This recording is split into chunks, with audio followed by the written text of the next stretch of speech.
Morena te whānau. Nau mai, hari mai, e mihi ana ki o kuta katoa. Nō reira, tēnā koutou, tēnā koutou, tēnā koutou katoa. We'll start with a karakia, so if you don't mind standing, please.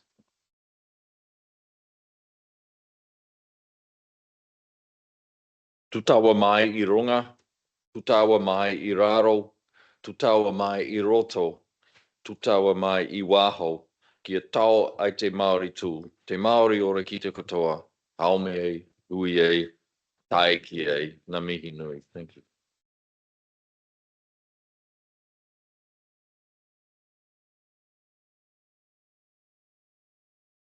Start with apologies. Are there any apologies today?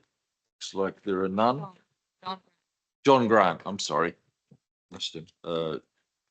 He's not online, so John is an apology. Okay, thank you. I'm going to move in a second, please. Thank you. Thank you. All those in favour? Thank you. So we'll go straight to public forum, and we have, are we starting with Anne? Yes. Anne Barker, please. Anne, have you done public forum before with us? Okay, so if you come there and push a button on your right-hand side, you'll see a red light come up. Shimmy, shimmy. No, even closer than that, Anne, if you don't, I'll pull it right up to you, because we've got people online, and then just maybe pull that. That's better. Yeah, that should work. All right, so you've got 5 minutes. We will give you a ding at the 1 minute, sound like that. And it's over to you. Thank you. Tēnā koutou. No engarani airani wera o kutupuna. I tai mai o kutupuna ki Aotearoa I te tau kotahi mano, warurau whātakau. Ko Anne Barker taku ingoa. I tai mai ki te kawerangi I te tau kotahi mano iwa rau whitu tikau. Ko tēnei taku mihi ki ngā tangata o te rohe nei. Nō reira, tēnā koutou, tēnā koutou, tēnā tātou katoa. So, my ancestors arrived in Aotearoa in 1840. I've been associated with Thames District since 1970. My name is Anne Barker, and I'm here to talk about basically the pool in Thames. So I'm part of a group which we have loosely named Thames Needs a Pool. I'm speaking to you today to remind you of the ongoing enthusiasm for the construction of a pool for Thames. The plan that I believe we need at this point is a like for like. That's a 7-lane, 25-metre lap pool, but with the construction plan including the option to add on extra elements as time and finances allow. As I presented to the Thames Community Board, I've had a range of involvements with this pool. As a parent of children taking lessons, as a teacher teaching aquatics there, as a coach working with children at the swimming club, as organiser of Thames Valley Swimming Sports, that's Thames Valley Primary Schools, as facilitator of aquatics PLD for teachers, and finally as a masters swimming competitor. All of these benefits to our community, along with health rehabilitation, mental health preservation, and health maintenance for our senior citizens, does need to continue. We have a group of people who are working to ensure that the length of time that Thames does not have a pool is minimised after the planned demolition of the pool, the Centennial Pool, in June 2027. I understand that there is very little opposition to a pool being constructed in Thames, particularly if it doesn't cost anything.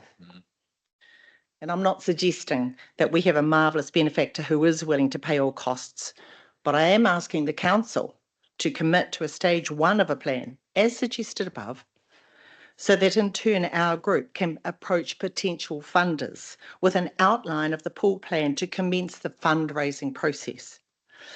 I believe there is an argument for an element of district-wide funding with the groups that travel to Thames from Coromandel, from Whitianga, from Tairua, and from Whangamata. However, as other communities have done, we are prepared to roll up our sleeves and do the hard mahi and locate and secure funding. I see this as almost a Zoom Zone Part 2. Zoom Zone is an incorporated society, which if we were able to use and work with them, we could then apply for an increased range of funds. However, we still need to have that conversation with Zoom Zone. I urgently request that serious consideration be given to approving the plan for a 7-lane, 25-metre pool before the end of the year. This will enable our group to get underway. It will also give Thames High School some clarity about the school's ongoing maintenance plan, and they can in turn make decisions as to whether they plan for court resurfacing or patch sealing or nothing, depending on when the proposed construction is due to take place. Now, as an addendum to this, I believe that the August 20 Council workshop update suggests that the, quote, strategy timeline extends to 2027, unquote. This indicates that a decision could be delayed by 2 years. Given that demolition is due to start in 2027, it would seem that we would be pulling this for many years. Now, some of our daily swimmers do so to manage arthritis or for physiotherapy after injury or surgery. And I'm sure none of you would want to limit pain relief, because that's what this pool provides, as well as all the learn to swim and all the fun and all those other wonderful benefits. And I urge you to do your due diligence and act with urgency on this proposal. In conclusion, e hara taku toa I te toa takitahi, engari he toa takitini. My strength is not of one, but the strength of many.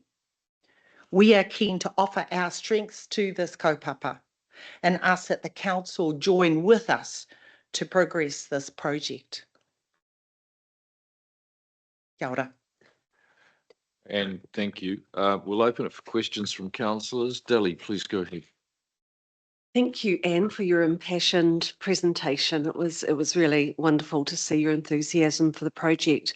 I'm just wondering if your group has had the opportunity to do a road trip and talk to the committees that run the other pools around the district to maybe pick up some ideas around how they have achieved funding and how some of their volunteer work has achieved to where they've got where they have, because like you say, it might be a stage one and it might not be a U-Butte all bells and whistles initially, but some of the other wards are surviving on a lesser scale project, and I'm just wondering, have you touched base with them? No, not directly, but there is every intention. I have rung and spoken to the Cambridge pool that's run by a trust system. I've spoken to a privately constructed pool over in Hamilton, Fastlane Fitness, in terms of how they funded it. So certainly in asking for a 7-lane 25-metre lap pool, the rationale behind that is that 7 lanes would mean that times that children achieved would then be accepted. There's another rider that sits here under FINA regulations for national competition. There aren't any other pools that do that around here, so that's why. In terms of, so yes, I would love to go and talk to them in terms of their funding and how they got going. And certainly there's still a lot of groups that travel to Thames because there's things that Thames can offer that aren't able to be, in the other pools. One of the things that I think would be really good would be to hear about the aquatic strategy for across the rohe, the district, because I don't want it to be, oh, well, we've got this pool and we had to do this, so you've got to do this. It's just like, how can we ensure that all areas have access to a reasonable standard of aquatic facilities? And some might specialise in one area and some in another area of aquatics provision. So, yeah, that's my thinking. Thanks, Anne. Other questions? Peter, go ahead. Terrific presentation, Anne. Thank you very much. So the Thames needs a pool group, I think you called it. Has it got any structure to it? Are you the president of it, et cetera, or is that something that's all to come? No, there isn't structure. I just thought we've got a lot of people with a lot of skills. So I started by collecting emails and I sort of call meetings and try and share information with the group, because there's a lot of people, regular swimmers, who are saying, what's happening? particularly older people who, as I mentioned in my presentation, are very worried about how they ensure the pain maintenance is a really important thing, fitness, and the other ones have been mental health. So, the framework at this stage is quite loose. Potentially, if we're going to pick up the incorporated society or we're working with Zoom Zone, again, there's that conversation between our loose group and that more established group to see what that might look like. Yes, I think that it would be helpful for council to be able to have kind of a single point of contact with regards funding or fundraising, pool users, etc., etc. So I would want to encourage you in that direction. Gary, go ahead, please. Not wishing to sound too much of a doom speaker, I have been involved in swimming for all my life. I've had family who've been New Zealand champions, and I have as well. And I'm fully in favour of pools. But the problem we have here is there's no legal certainty of the current situation. That's why we've had to pull back a bit. I have raised legal questions, I've sought information, and it's still up in the air. And that is the problem. That's why they're talking perhaps an extension, because I don't see any legal certainty whatsoever. It needs to be worked through, and I'm sorry to say that. But Can I ask legal certainty as to what? I'm not sure what you're telling me about. What they were relying upon was an 1877 document, which in the end has been proven to be. So the point of order has been raised. Councillor, do you have a question for Anne that will help to clarify? Well, I was answering it. When I looked into it and they sent me the documentation, it doesn't have any legal status whatsoever. So, question, point of order. Councillor, do you have a question? I'm answering a question from the person who is here. Well, I think you're wrong. I don't think you want to hear the truth. That's the problem. Can I just indicate the information I had around the deconstruction of the pool came from the Thames Community Board. So that's what I'm basing it on. Yeah, well. Beyond that, I guess that's a decision for you, but I can't answer anything there. Unfortunately, there's a long way to go. Okay. Thanks, Councillor. Rekha, sorry, I missed your and got you out of order. So it's okay. Thanks, Anne. Thanks for your presentation. It's lovely to hear from someone within the community. My question went back to the Thames needs a pool group. How big, how many members or how many people are on that list of folks? How many people on the list? In terms of the emails I've got, there's about 30. In terms of where that information reaches, I don't know, because it's not, as Peter indicated, a formally constituted body. Yeah. I suspect that will need to change and will formalise if we connect up and become part of Zoom Zone Incorporated Society. But again, there's no point in doing that. We can't start fundraising if we haven't said, yes, the council will agree to a 7-lane, 25-metre lap pool. Did you get those words? 7-lane, 25-metre lap pool. And then we can go to funding people and say, this is what we're going for. Come and join the party. Okay, thank you. Appreciate that. And thanks for your presentation. It was really good. Terry, go ahead. Thank you, and thank you, Anne, for the presentation. I just want to understand, at the moment, you say you haven't arranged any funding. You're just coming for the request to council. Is that right? We can't get funding for I don't know what. So if I go to a funder or apply for funds, until the way that I see it anyway, until there is a commitment from the council to say, yes, we're going to build a 25-metre 7-lane lap pool at this stage as phase 1 of whatever it may be. Once we have that, then we're going to be approaching funders because we're going to say, this is what we're raising funds for. Right, I understand that. Okay, so I understand also through Peter saying that an organised incorporated society would be fantastic to set up, and also welcome to come across and look at the Whangwata, what they did, and the 55,000 swims last year, they did pretty impressively. Right. So, but happy for you to come along and discuss with them.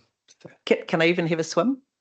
I think it's $2. No, you're fine. $2, that's a bargain. They need to up the prices. And thank you for your presentation. A couple of questions.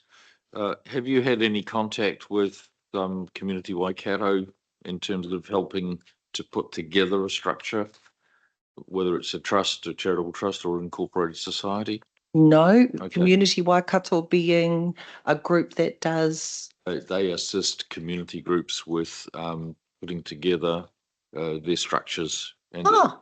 it's free service. They'll come over and see you, but they offer a good service. Oh, thank you. And Zoom Zone, what is Zoom Zone? So some years ago, Zoom Zone was a group that was operating to look at the provision of sporting facilities. So it was a partnership between Zoom Zone, Ministry of Education and the council that built the Jack McLean Centre. Okay. So there is a funding split of 400,000, 300,000. Oh, no, sorry, I won't say numbers because I'm not good on getting accuracy on numbers without them written down. So that was what was there. That was part of a bigger plan that included also a pool, but I think it was all hooked up with the Thames High School site. Pardon? Oh, and the skate park, apparently. Who knew? Thank you, skate park whisperer or whatever.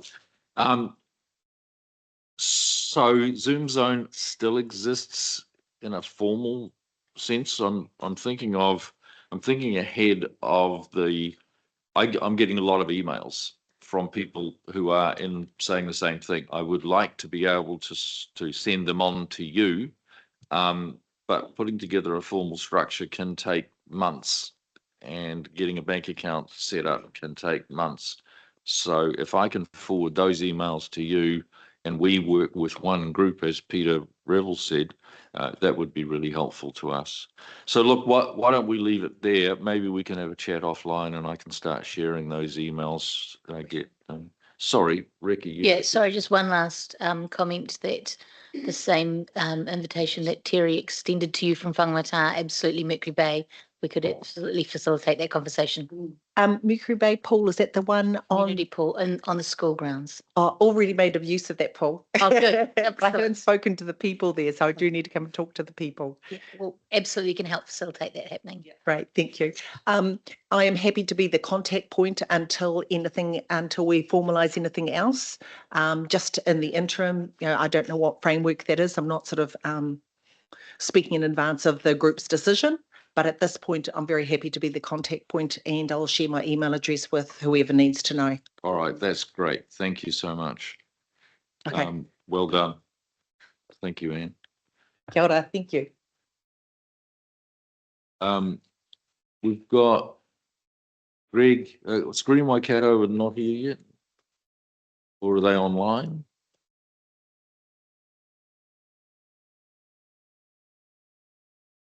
All right. So let's go to Greg, and hopefully by that time they'll be with us.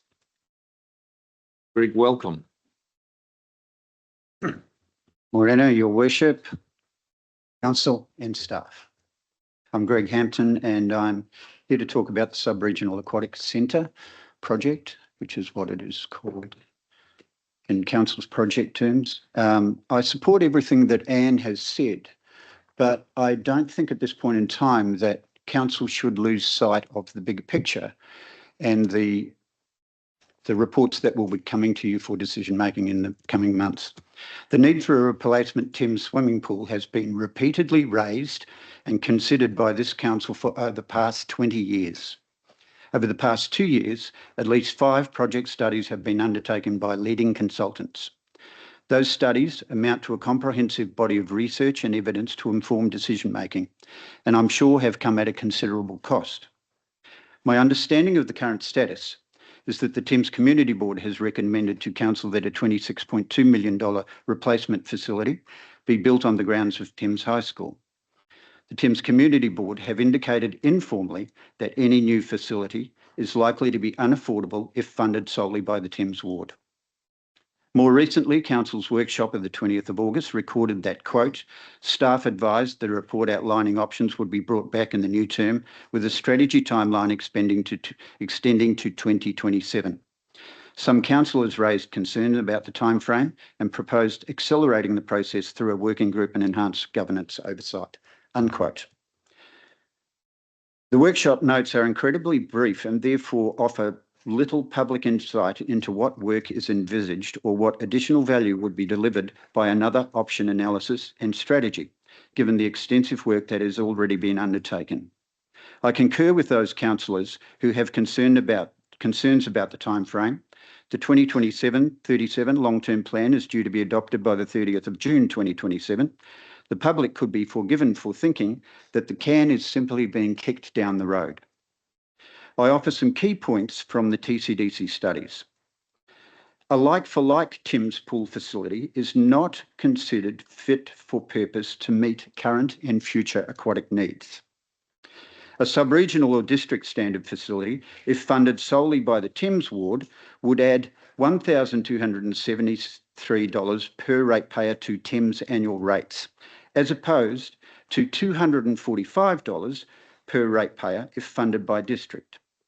Let's remember that 40% of the current utilisation of the Thames pool is from outside of the Thames ward. This would surely increase given an improved facility. Given the time and money already invested in the sub-regional aquatic proposal, I offer the following thoughts. 1.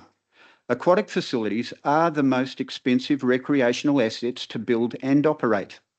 Realistically, our district can only sustain one high-quality, multi-purpose aquatic centre. 2. Thames is the logical location for that facility.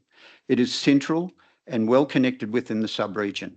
And Thames already functions as a hub for health, sport, education, retail, industry, and council services. 3. If we settle for a smaller, like-for-like replacement pool, we effectively close the door on the chance of a district or sub-regional facility for the next 40 or 50 years. That would be a lost opportunity, not just for Thames, but for the entire district. 4. A sub-regional aquatic centre in Thames would attract greater use both locally and regionally. We only need to recall the popularity of the Miranda hot pools to see the potential for a well-designed modern facility to draw visitors from across the Waikato and from South Auckland. 5. If Council does not step up and fund such a facility at a district level, we are denying not just Thames, but every ward in TCDC the chance to access a nationally competitive aquatic centre right here in our own neighbourhood. 6. Thames is already emerging as the major service centre of the Eastern Waikato, home to the hospital, district's largest industrial and retail base, the council headquarters, and the gateway to the rest of the Coromandel. Sub-regional recreation facilities are a natural next step. They will attract further investment, new jobs, more housing and population growth. 7. A thriving Thames benefits the whole district. Economic growth here strengthens the district ratepayer base, which in turn supports services and development everywhere. 8. We all accept that major infrastructure, 3 waters, roads, solid waste, cannot be funded ward by ward. I've just got 2 more points if you'll allow me. 1 minute to go. You've got plenty of time, Greg. We all accept that major infrastructure, 3 waters, roads, solid waste, cannot be funded ward by ward. The same is true for aquatic facilities. While they may not be essential services, they are essential to community well-being and can only be delivered if we share the cost at a district level. 9. To deliver aspirational projects and foster growth across the Coromandel, we must act collectively, not parochially. District-wide investment in facilities that lift our communities, wherever they are located, is the only way forward. In closing, when I get the paper, I urge Council to make a clear and timely commitment. The people of Thames and the wider district deserve certainty that aquatic provision will not be delayed into another decade. Let us seize this once-in-a-generation opportunity to create a facility that serves our whole community, attracts visitors, and strengthens our district's future. The decision we make here is not just about a pool. It's about a vision, leadership, and confidence in Thames-Coromandel's potential. Kia ora. Kia ora. Thank you, Greg. We've got Deli, please. Hi, Greg. Thanks for another impassioned presentation. Good on you. Two questions. One is, do you know that we did approach Hauraki District Council and they have no interest in a sub-regional pool or contributing to it? The other one is, I'm interested to know where the 40% of out-of-town use came from. How was that data collected? Sure. So on the first point, Hauraki has previously rejected it, but as we know, a new council is about to be elected here and in Hauraki, and I think the conversation can be reopened. Despite that, if we fund this district-wide, it is affordable. And the data comes from the TCDC reports, the 5 reports that I mentioned previously, the Thames Aquatic Facilities Needs Assessment, TCDC and HDC Sub-Regional Aquatic Location Assessment, Thames and Sub-Regional Aquatic Provision Feasibility Study, Thames Aquatic Facility Summary of Options, Thames and Sub-Regional Aquatic Facility Business Case February 2025. It's all in there. Thanks, Greg. Councillors, other questions? I have one, if you don't mind. You gave some numbers for local rates impact and district-wide rates impact for the sub-regional. Can you just run those numbers by me again? Sure. This is direct from TCDC's reports, which will come to council in the new term. A sub-regional or district standard facility, if funded solely by the Thames ward, would add $1,273 per ratepayer to Thames annual rates, as opposed to $245 per ratepayer if funded across the district. That's annual rates over what period of time, Greg? I'm pretty sure it's 30 years. 30 years. Okay. So my last question is, if it was district-wide and it adds $245 per rate or per household, or ratepayer to the district over 30 years, do you think that would be acceptable in the current environment by the ratepayers of today? I do, because we're not talking about a swimming pool here. This is for a sub-regional aquatic facility, a water park, water slides. You think of Waiwera, those to hydrotherapy. Utilisation would increase both across the district and it would draw visitors from across the Waikato. Local ratepayers should have a concession price as opposed to out of district. Therefore, you would have, more equitable fees for locals who are already paying rates for it. Sure. Thank you, Greg. Terry, you have a question? Yeah, thank you. Thank you, Greg, for your presentation. Just clarification, really. You were saying that a sub-aquatic facility, that $245 per ratepayer, is that for that or for the local $26 million pool? No, out of the report, that's for the sub-regional aquatic facility. For that figure.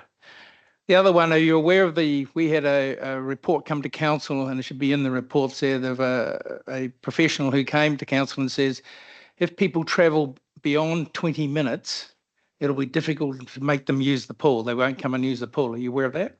I read that. I think it doesn't have much relevance to a sub-regional aquatic facility. You just need to look at how Miranda Hot Pool operated, drawing people from 50, 60 minutes away from Auckland, a sub-regional aquatic facility. We need to make the distinction between providing a simple little 7-lane pool and an aquatic facility and what that draw would be. I believe that it would have sub-regional draw. Thanks. Thank you. Okay, no further questions. Thank you. Appreciate that. All right. Name of the lady from Spin Waikato? Erin. Right, we'll check. Erin, are we checking? Have we got the name right? Yes, thank you, Ari. Ari remembered. We have met before, and I'm sorry I didn't remember your name. Right, please come up and for the thank you.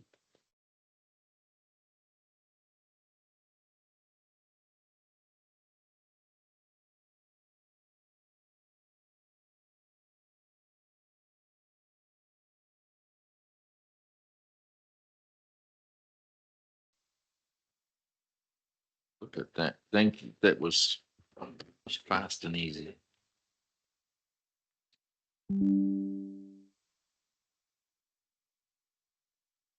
Good to go. Perfect. Thank you. You've got 5 minutes. We'll bing you when you've got 1 minute to go. Sorry, that's it on. Great. Tēnā koutou, everyone, and thanks for the opportunity to speak here today. I'm Erin from Waikato Screen and our not-for-profit regional film office. So I'll skip through really quickly, just as a reminder. Waikato Screen promotes our region as a filming destination, connecting screen productions to Aotearoa. We facilitate the productions, connecting them to the local businesses, iwi, councils, crew and service providers. This creates jobs, stimulates spend, boosts our regional economy from this $3.5 billion industry sector.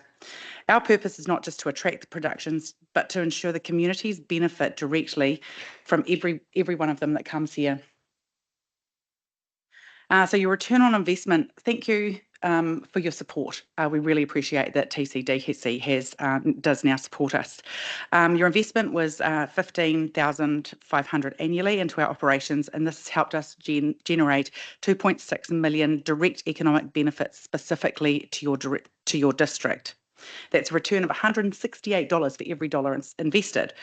It's the highest spend of any of the Waikato districts, and this is only for the productions that we have worked on personally.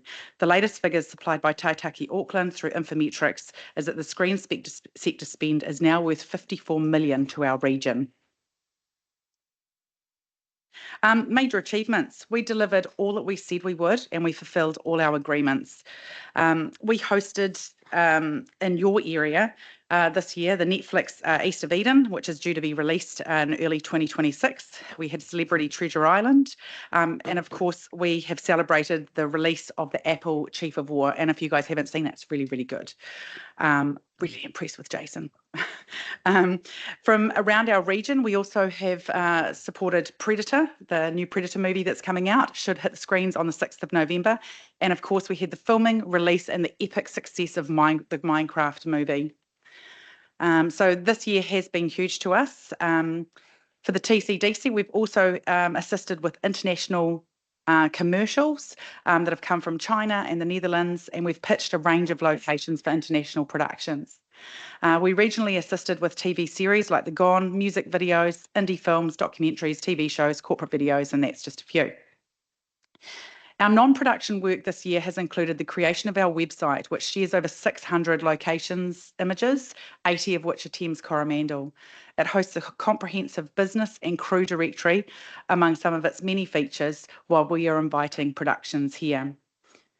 We launched our new showreel. We showcased the Waikato on a world stage with the New Zealand Film Commission in LA and led key discussions at New Zealand's Economic Development Forum of the benefits of the film industry. We hosted workshops, networking events, and supported multiple film festivals and local filmmaker releases. With our community and iwi engagement, we've commenced our iwi engagement, connecting to all four of the main iwi from the Tainui Waka. We've hosted a successful Māori filmmakers hui, which has helped carve out a plan to move forward with Māori protocols and our plan for the Waikato. We've connected with schools about career pathways. We've took children to the set of Minecraft and hosted multiple training and network events.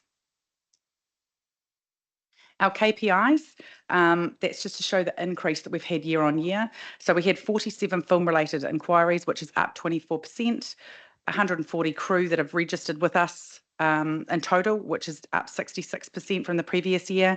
38 productions were assisted, which was a 36% increase. Social media is at 5,000 a week, and we've got really good subscribers to our newsletter. These numbers reflect the increasing industry demand and strong community engagement. Our future goals: attraction, to grow more productions to come to our region. Continue supporting productions and to be a film-friendly region so we get the best for our community and the best outcomes. Meaningful iwi engagement, we continue on working forward with the pathway that we have here, and to continue to seek sustainable funding for the continuation of Waikato Screen. We want to be one of the leading screen destinations and continue attracting major productions and boosting our economy. Waikato Screen delivers results. Your investment has directly created jobs, inspired youth, connected communities, and brought millions of dollars into our Waikato, into your district and our region. Thank you for your contribution. And if anyone has anything, go for it. Thank you, Erin. That's awesome. Deli, please. Oh, that was a bit of a rapid catch up. You caught your breath as you came through the door. Sorry about that. Great presentation. Absolutely fantastic.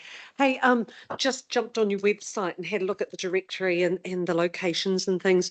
Do the people who are associated with film pay to be on the website, or is it a service you provide for the people? Currently, it's a service we provide.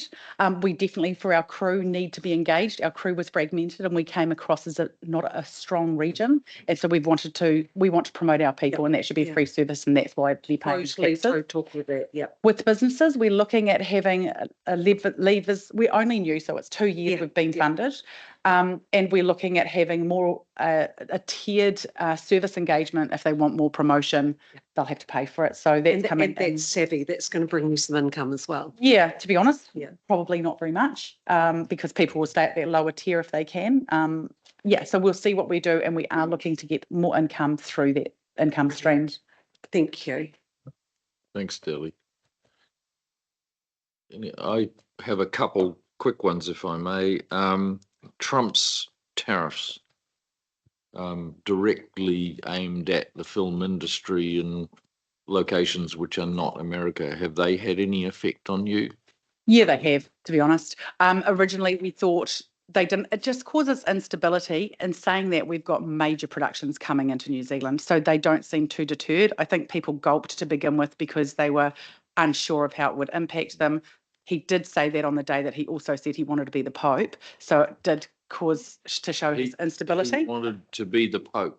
Yeah, he announced that the same day. He wanted that. Yeah, he got.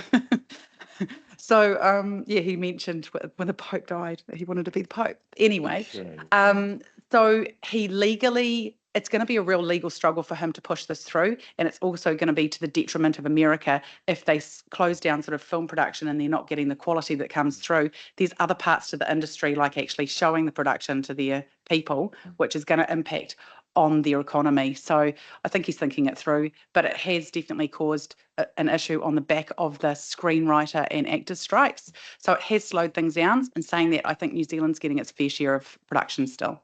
Okay. Last question, Beyond Goodbye, is that a Korean production? Japanese. Japanese. The Korean film industry seems to be going gangbusters. Is there opportunities there for us? Yeah, I think so. Right now, there's 2 of us that are doing this off the smell of an oily rag, and we can only do what we're doing with our capacity. We would like to grow this, and we're hoping to engage with further discussions next year to see if we can increase our capability. And we would like to engage more with India, Japan, and Korea would definitely be one there. Right now, we'd probably focus on India because that is a massive market, larger than Korea. Yes, there's a lot of stuff coming in. All right, well done. Thank you, Erin. No more questions? Fabulous. Thanks. Cheers. Sorry for the lateness, people. No, we were just trying to put. A lot can happen between Raglan and here. Okay. Could I move her into second, please, for public forum? Kelly, and seconded Rebecca. All those in favour? Thank you so much. 1.4 late urgent items, anything? No, okay. 1.6 minutes for confirmation. We'll go straight to that. Any please. Oh, sorry, any conflicts of interest? Thank you, Ari. There being none, we'll go to minutes for confirmation, which is 1.6. And it is resolutions.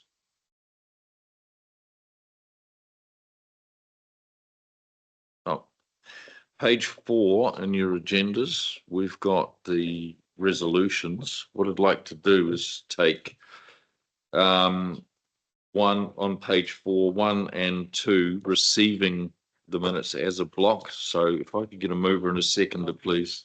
Thank you. Thanks, guys. Appreciate it. Seconder, Martin, all those in favour, please. Thank you. Cool. I just a question about the Mercury Bay Community Board minutes. Mhm. I'm sorry, I didn't get time to watch the video to see how this was reflected in the discussion. I just wondered if we could add into the minutes. It talks about the the Mercury Bay Museum Trust Board Incorporated going on a trip, and I just wondered if we could include where that trip was going to, just for completeness. Melbourne. I think that's worth noting. Can that be included? Yes, so on page 8 and 2.1, the decision report. So a piece of research that was done by Mercury Bay Museum on the wreck of the Buffalo won an international award. And so our manager of the museum was invited to the conference in Belgium. Oh, that which is was big so kudos. exciting. Yeah. No, and I just want to, I want to offer that is very exciting. I'd just like it recorded in the minutes where we've supported to go, because I think it's really important. Thanks, Robin. Thank Happy you. to do that. Yeah, Fabulous. that's fine. Thank you. Okay, we've got item 3, approves the Whangamata Community Board recommendation from the meeting 26th of August. 35K from the Whangamata Land Subdivision Reserve. I'll take the rest of that as read, but can I get perhaps a Whangamata councillor? Terry, seconder. Gary, you happy to second this one? All right. All those in favour? Thank you. It's carried. Item 4, Thames Community Board recommendation from the meeting held 27th August 2025. Sublease for the Thames Rugby and Sports Club. Can I get a mover and a seconder, please? Potentially from Thames. Peter, seconder? Any other Thames councillor want to second that? Martin? Oh. Yeah. Terry? All right. All those in favour? Those against? Carried. Thank you. Item 5, approves the Mercury Bay Community Board recommendation from the meeting held on 3rd September. Thank you. Thank you. All those in favour? Thank you. Item 6, Thames-Coromandel District Council minutes for the meeting held 5th July as a true and correct record. All those in favour? Oh, sorry, mover and a seconder, please. Terry, seconder. Sorry. Can I change that for 5th of August? Please? Sorry, I just missed that. My apologies. Subject to that change, Terry, you just still happy to move? Go seconder, please. Robin, thank you. All those in favour? Thank you. And item 7, TCDC Council meeting for the meeting held 28th of August. Mover and a seconder, please. Peter, seconder. Thank you. All those in favour? Thank you. Did we actually vote on items 1 and 2? Sorry, say again. Did we actually vote on items 1 and 2? We did. Yeah, we did. Yeah. Thank you. Hey. She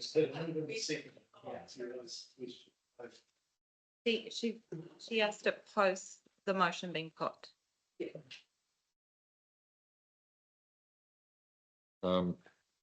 Thanks, team. External committee minutes, page 62.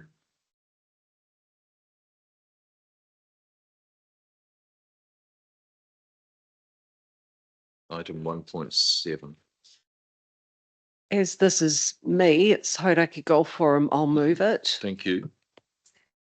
Thank you. All those in favour? Thank you, team.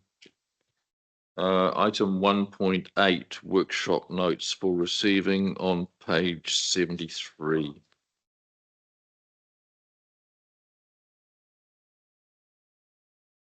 Right. Mover and a seconder for those, please. Yeah. Seconder. Thanks, Peter. All those in favour? Thank you.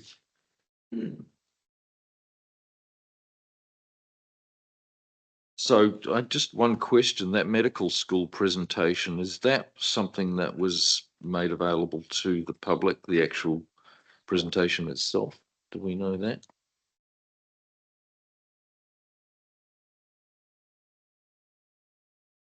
No, sorry, through the chair. We can definitely make that available. As you know, when receiving these formal notes from the workshop, we then publish on the website. So yes. Okay, thank you. Much appreciated. Okay, item 2.1, page 74, delegations to the chief executive during interim election period and discharging committees. Ari, are you happy to present this one? Or do you need to drag someone else in? I'm happy to present this, so I will take the report as read. Happy to answer any question. We're going to move her in a seconder to receive the report, which is number 1. Can I get that, please? Rebecca, thank you.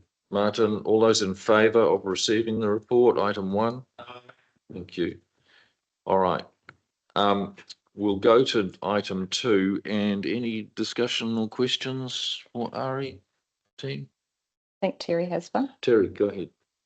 Yeah, thank you. And Ari, I read this and understood it as a different change from the previous council. Was that right? The training was in November last time when it was actually the meeting was put together? Through the chair, the inaugural was held early November at the last term. We are looking to hold this one on the 29th of October, and that is to coincide with the adoption of the annual report.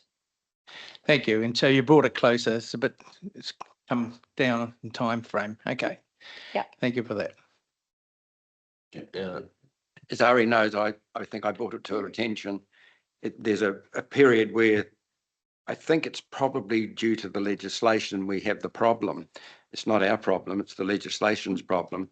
Yeah. And this is really, we almost should go back to them and say, can you please actually have it so the councillors still can be in governance until the new ones are sworn in, because it just seems a nonsense otherwise. But that's all we can do, because we're delegating what should be us as governance still doing. And that's why I communicated with Ari saying, well, we've got this period, we don't have any governance.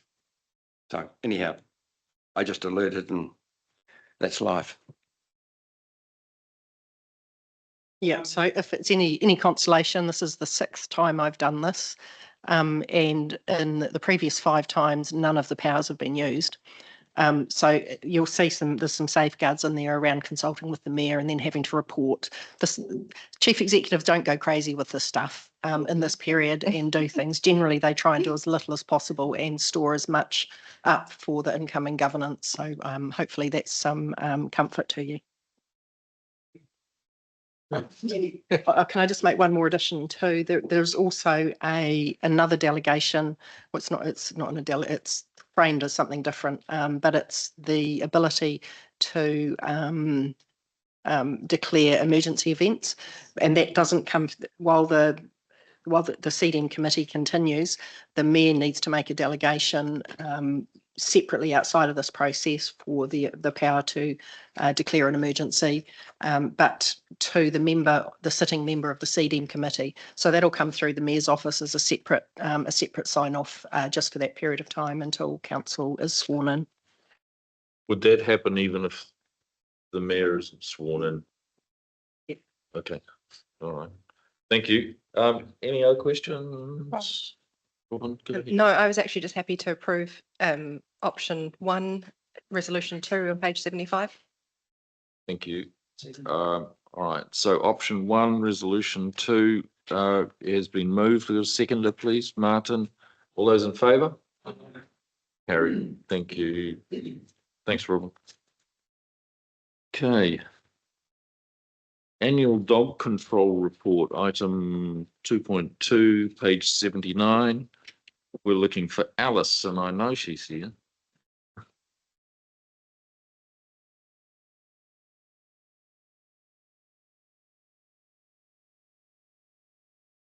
Good morning, Alice. Good morning, everyone. That's been still on. Thank you. If you're happy to take the dog control report as read, it's just our annual report. I'd just like to bring some key points though. Please, to your go ahead. attention. So interestingly, for the first time in a number of years, we had a slight decrease in registered numbers of dogs. We've also seen an increase in dog-related RFS and the number of infringements being issued. They're not huge increases, we're not too concerned about it. We've had 3 prosecutions for dog attacks on persons. One has concluded and was a successful prosecution, and there are 2 still progressing through the courts.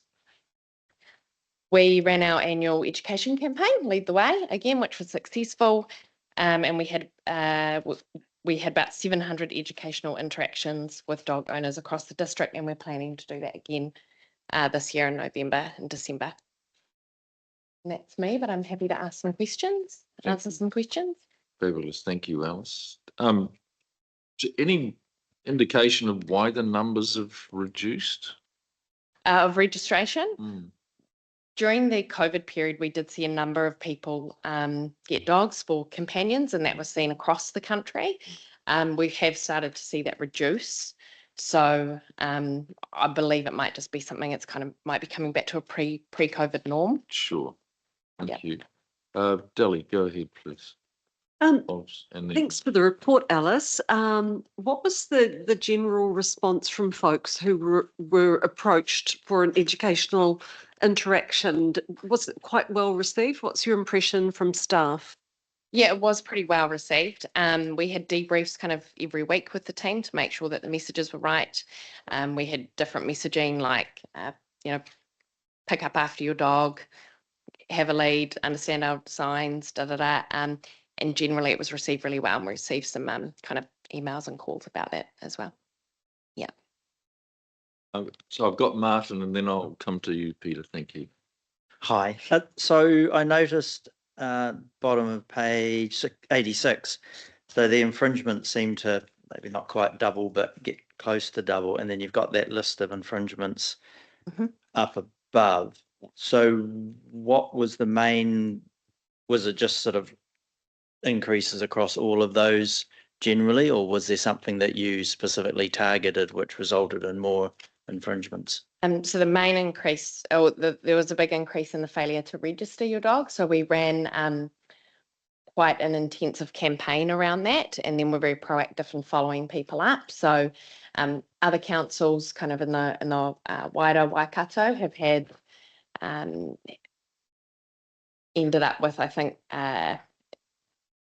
10-ish or 8 to 10% of unregistered dogs, and I think we ended up with 7 on our books that remained unregistered. So that was very low compared to others, and that was just. And the follow-up question, if I may, I guess that could have come down to cost of living and people looking at their expenses and thinking, maybe I won't spend the money on the dog registration. Yeah, no, sorry. That's supposition, sorry. It could, yep, no, absolutely, yeah. Thanks, Alice. I've got Peter, please. Yeah, my question was about dog registration and was to actually ask you why you think there was such a high number of non-registered dogs. So that's probably pretty standard. It may just have been that we were taking a little bit of a firmer approach to the registered. So we actually ended up with a lower number than we had in previous years of unregistered dogs. But sorry. Could I just Right, clarify? go Was ahead. it 7 dogs or 7? Yeah, 7 dogs, sorry, were unregistered. Not 7%. Yeah. And citizens, one that registered dogs, or that it's part of their policy, they don't. Sovereign citizens. We have had people, all sorts of people challenge registration. Yeah, but I imagine they're not particularly keen on paying money to have their dog registered. Oh, Rika, you've got a question. Thank you. So, I'm just happy to move the recommendations. Yep, thank you. Brian, you've said everything you wanted to say. You're just clarifying that 7, weren't you? yeah. I picked up that the wider Waikato had 8 to 10% unregistered dogs, and we had 7 dogs, which will be less than 1%. So. Yeah, only about Thank you. 2%. Yeah. Rika's happy to move. Seconder, please. Delhi, all those in favour? Thank you, Alice. Fantastic. Thank you. Just before Alice goes, Yeah. I just wanted to let council know this is Alice's last meeting with council, and as she'll be leaving us at the end of October to pursue different career options. So just wanted to acknowledge the 8 years of service and 5 years in particular in this role. This is a really difficult role. The stars of our organisation are very much in the regulatory area because they don't often get told good job. In fact, a day where they're not told something is probably a good day. So it's the things that they see in the licensing, the compliance, and particularly the dog area. Some of the things the staff see and deal with in this area are just really, really hard. So to have done it for 5 years is a real accolade. So I just wanted to council to wish Alice well in her future career. Yes.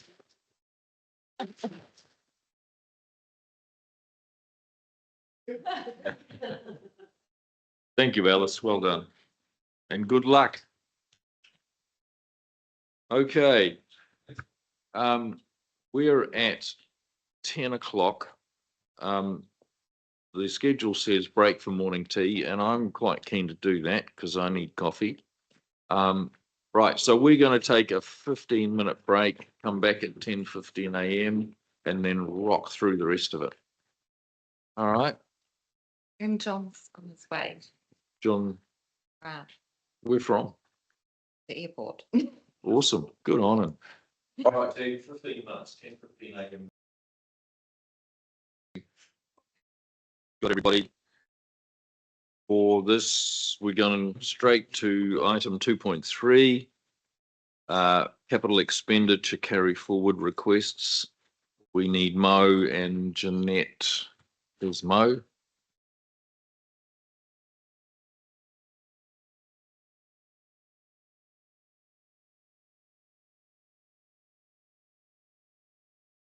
Morena Mo, Morena Jeanette.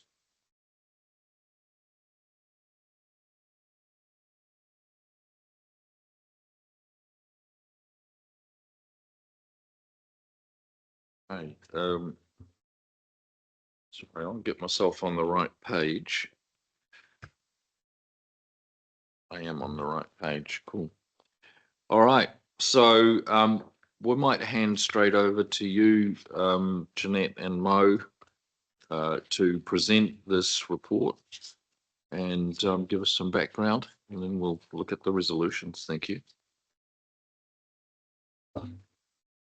Thank you, Your Worship and councillors. Before we make a start, there's one correction to this report, and that's under item 2, the second bullet point, the total number of projects completed in FY 2024-25, that should be 102, and the percentage should be 69.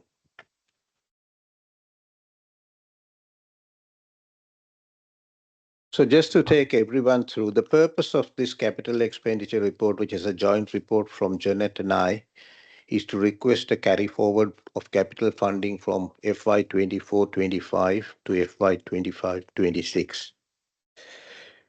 The total capital expenditure program as budgeted in the 24-25 long-term plan was 49,730,767. In addition, there were carry forwards of and projects totaling 16,423,738 million. And there were some unbudgeted out-of-cycle projects costing 8,124,950 million, making up a total program for 24-25 of 74,279,463. In the March budget revision, that program was reduced to 56 million approximately. And as at 30 June, we saw about 92% of the annual planned capital expenditure or 81% of the March budget revised spend. So the purpose of the report is to see carry forward of the unspent monies, all of which have been committed to contracts or other expenditure in the forthcoming financial year. And that's to the tune of 17,285,908. So I'm happy to take the report as read from there, unless Janet wants to add anything. Happy to take questions. Thanks, Mo. So we've got a question from Peter just before we do that. Jeanette, is there anything that you wanted to add to what Mo said? No, thank you. Not at this stage. All right, thank you. Peter, go ahead. Thanks. Thanks for the report, Mo.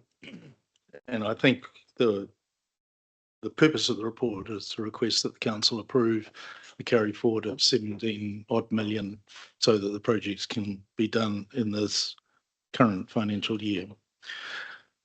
I just want to get this really clear in my own mind.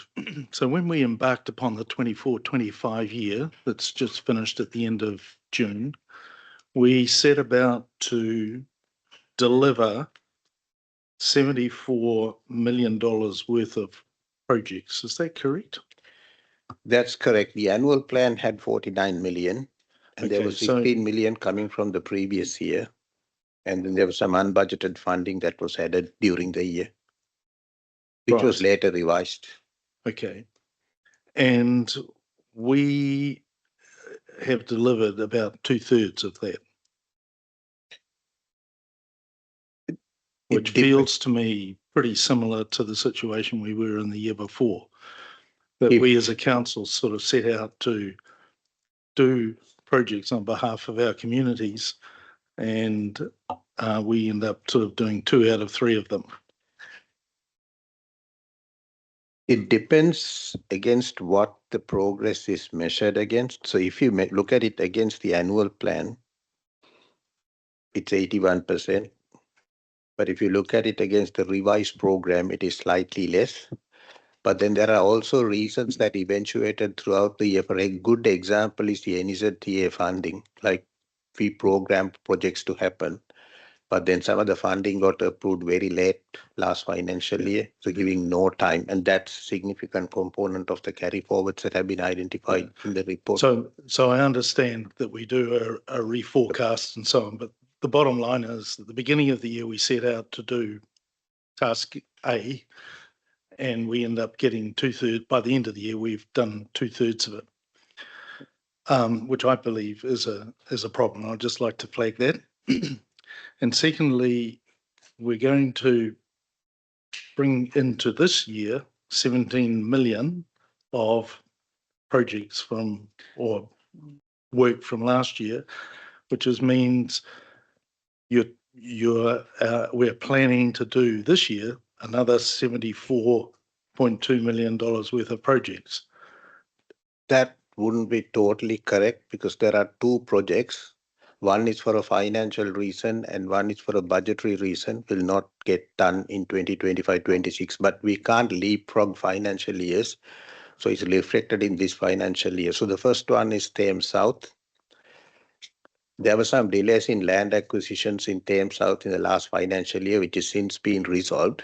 So what that has done is, and Luke's here, he'll be happy to add to what I'm about to say.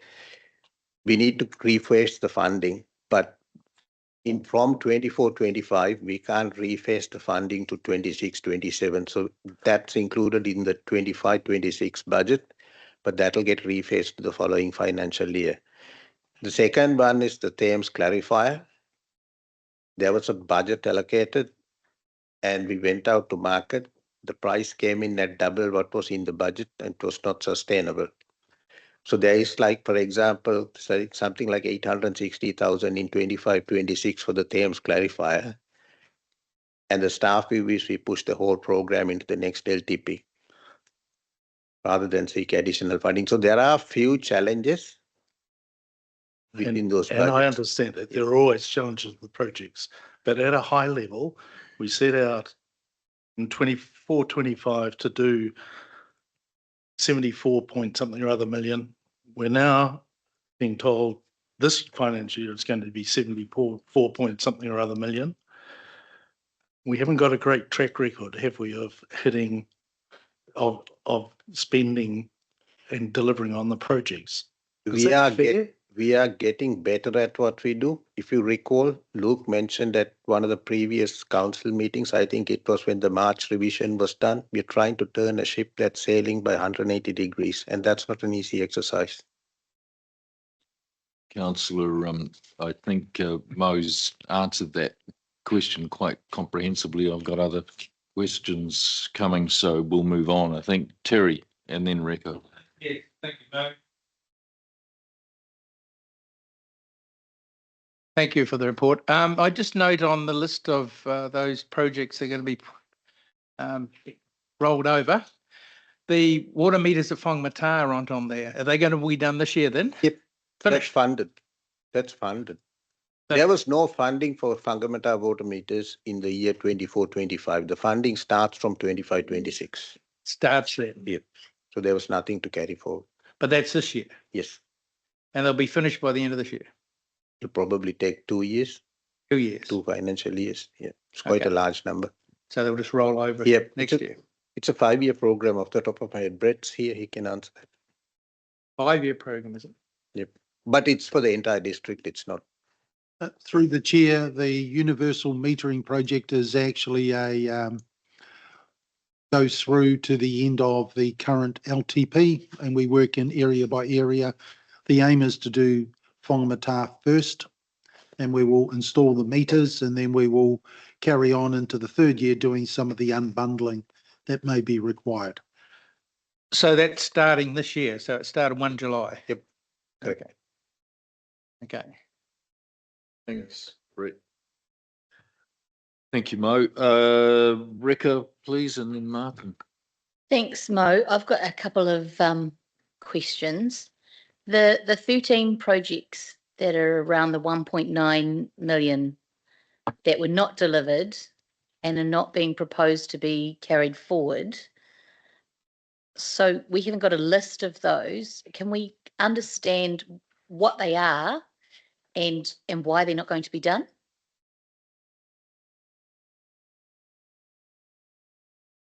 Yep. Mo, just turn your mic on, please. And not delivered is perhaps not the right word. So of that 13 projects, there are 9 that are related to renewals. To what, sorry? Renewals. Oh, renewals. Yep, okay. The amounts that were proposed to be carried forward were very small. There is sufficient funding this financial year to complete those renewal projects. Like carry forwards were like 8,000 or 2,000. It's not worth carrying them forward. So there's 9 of those. The other one is the Roading November 22 storm event. There's a separate report coming to council in December for the storm event. That forms a significant part of that 1.9 million. It's about 1.2 million. And the reason why that's happening is because of the phasing of the NZDA funding, which we have now confirmed. We have got the money. So we will bring a separate report to council in December for that sign off. That leaves 3 water projects. Of that, the first one was the Cooks Beach Lakes Riparian Restoration Plan. Yeah. But what's happening is we are trialing SCARP. So there was 25,000 allocated for the plan. And because we are trialing CARP, we don't need to carry forward that money. If the CARP works, we don't need it. If it doesn't work, we will look at something else. Then the next one was the Thames clarifier due to insufficient budget, which I mentioned earlier. So we are not going to carry that forward. We will bring it up as a program in the next LTP. Right. And the last one was the Cooks Beach wastewater plant. There's no work proposed in the next financial year because that work's finished. So that funding was not required. So no money has been lost as such. Right. I really appreciate that explanation. Thank you. Sorry, and if I may ask another question, I would like to understand under the roading projects, we have a project listed under their Crown Resilience Project for the 309 Road. Yep.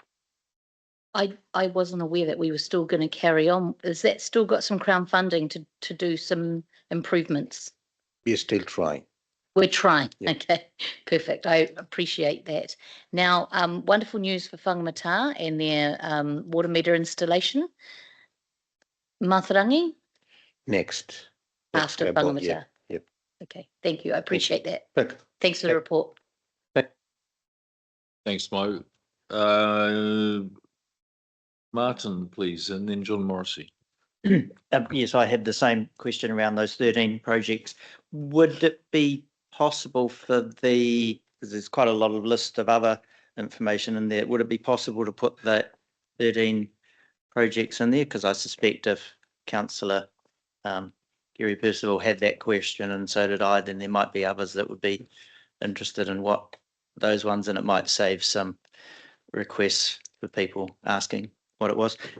Second thing was I just want to check. So the 17,285,000 blah blah. You said those have already got contracts and workers underway in some cases. So it would be problematic if we didn't. That's correct. Approve this. That's correct. Wouldn't it? Yep. Right. Thank you. Thank you. Sorry. So from my calculations, is at least 10 million already contracted? Would that be about the right number, or is it be higher than that? It'd probably be a bit higher than that. Higher than that, yeah. So that shows you just how much of it is actually under contract already. Thank you. Thank you. John, the impeccably dressed and presented John Morrissey, or otherwise known as Bond. John Bond or something. Thank you, Your Worship. Look, once again, Mo, I'm just focusing in on those 13 projects and the $1.9 million that is unspent but was presumably rated for.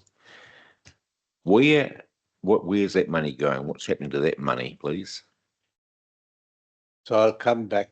I'll just bring up my screen.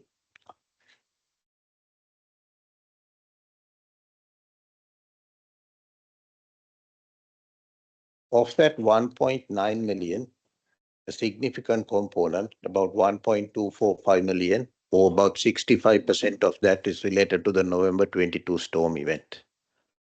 So that will come back to a report to council in December for sign off, because we've got matching NZTA funding. And so that project will proceed. The rest of it is basically, I would use the word rats and mice. It's an 8,000 here or a 10,000 there, which is not worth putting the effort of carrying forward because there's enough renewal money. So those will basically not get drawn down. That's what will happen because CapEx is loan funded. Right. And while we only achieved, well, I'm not going to say only, I think 74% is good given of completed projects, given some past council's histories, which has been considerably lower than that. Am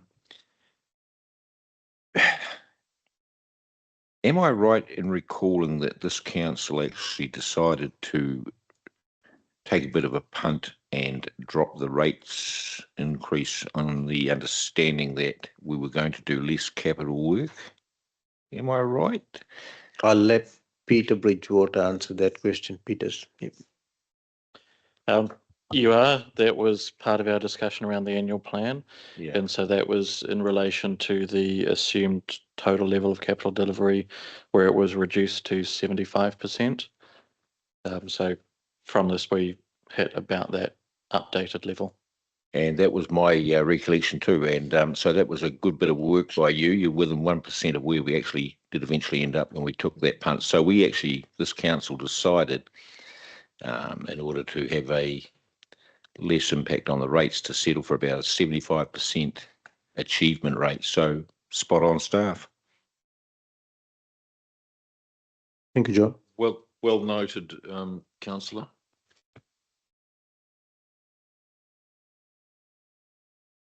Terry. Yeah, thank you. So I just want to carry on that discussion a little bit longer with Peter.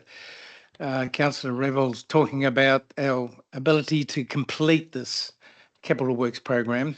The $70 million carried forward, how will it impact on next year's annual plan? Will the annual plan be reduced to allow this work to be completed, or how will it impact on it? Right. This year's annual plan has already been adopted. And these are a lot of these are committed projects. So these are projects underway.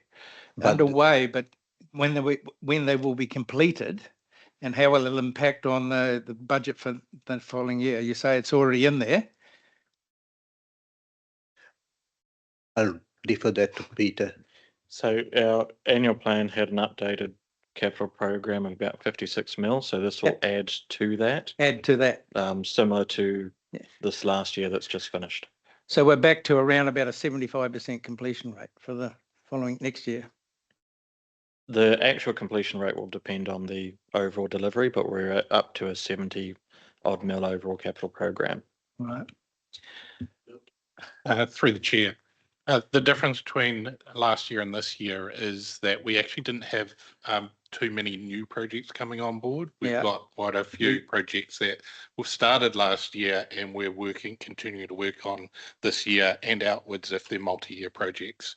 So the difference is we've got less coming on board. They're already stood up, they're underway. And so your confidence should be higher that we've progressed through to that spend this year. And that's my question, how much confidence do we have about completion rate? Yes, my answer is you should have higher confidence than last year because we've got less projects coming on. Yeah. And so we're able to continue and we're not doing the planning phase, we're moving into the delivery phase. Okay, I accept that. We're still looking for 85%, and I don't think we're going to still get there, are we? For completion rate. I've battled this all the way for the last 10 years, been trying to get the completion rate up into the 90s, and we started about the 40s, I think it was. So we're working our way up there. Are we feeling confident we're going to head in the right direction? Yes, Councillor Walker. So if I could take councillors back to the last Risk and Assurance Committee when you received a report about asset management planning. Yep. And you saw some scores that weren't very good about how well we do in various asset planning areas, which is a function of the investment and resourcing that goes into those areas. So if we're looking to increase our project delivery, one thing is we've done already, which is resourcing up our project management team. But the next step is to resource up the asset management part of it, such that when the projects arrive with Luke and his team, they're actually properly developed and they're not simply a budget line in an LTP. Because and look, the legislation drives us to do this, and that every year we argue about we're putting a budget against this project or that project or not. But the reality is we needed to have done a whole lot of work before that number appears in an annual plan or an LTP. So if council really want us to get our delivery up, yes, we need to keep on with our project management, and there's still work to do in that space. But we really do have to look at our asset management and our investment in the projects before they become a budget line. Right. And that was certainly raised at that meeting for sure. Thanks, Aileen. That's really helpful. All right. No more questions? All right. Well, I'll get a mover and a seconder, please. Thank you, Deli. A seconder? Peter? All those in favour? Thank you. That's carried. Thank you, Your Worship and councillors. So can I just be clear that what we've just although it's not highlighted, what we have just approved or is the items 1, 2 and 3. On my copy, the last item, item 3, is not highlighted, but we did approve items 1, 2 and 3. All right, I just wanted to be clear about that. All right, thank you.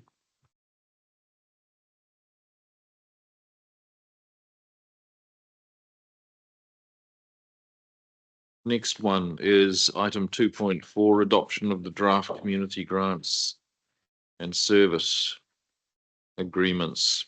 Page 97, please.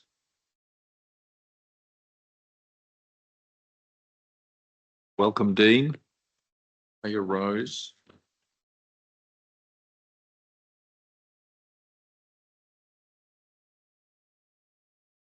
Good morning, Mayor and councillors. So yeah, page 97, the adoption of the community grants and service agreements framework for engagement. If you recall, we did a workshop in August. The materials from that workshop have been added as attachment E. Happy to take any questions on the report, but we were asking to approve engagement as per option 1, which is targeted engagement.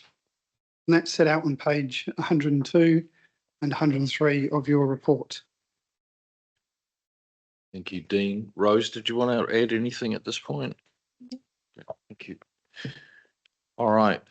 What I might do is I'll move item 1 to receive the report, and I'm going to seconder for that, please.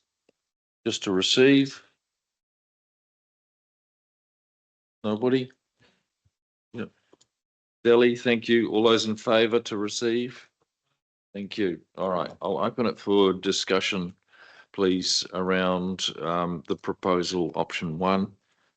Councillors, any questions? Yep, Terry. First of all, thank you for putting this comprehensive report together. I just feel it's complicated. Lots of stuff going on here that's around giving a small amount of the ratepayers' money back to the ratepayers for their business. I thought when we look into the halls and the things like that and stop that money go around, which I think you've done.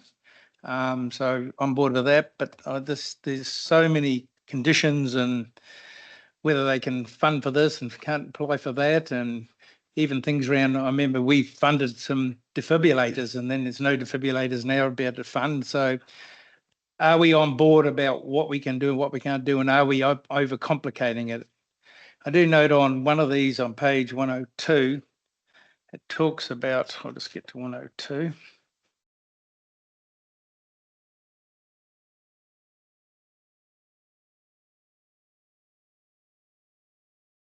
Talks about down the line, the summary of the option. Option 1 involves staff proceeding with targeted engagement at no cost, and this option allows for staff to collect feedback.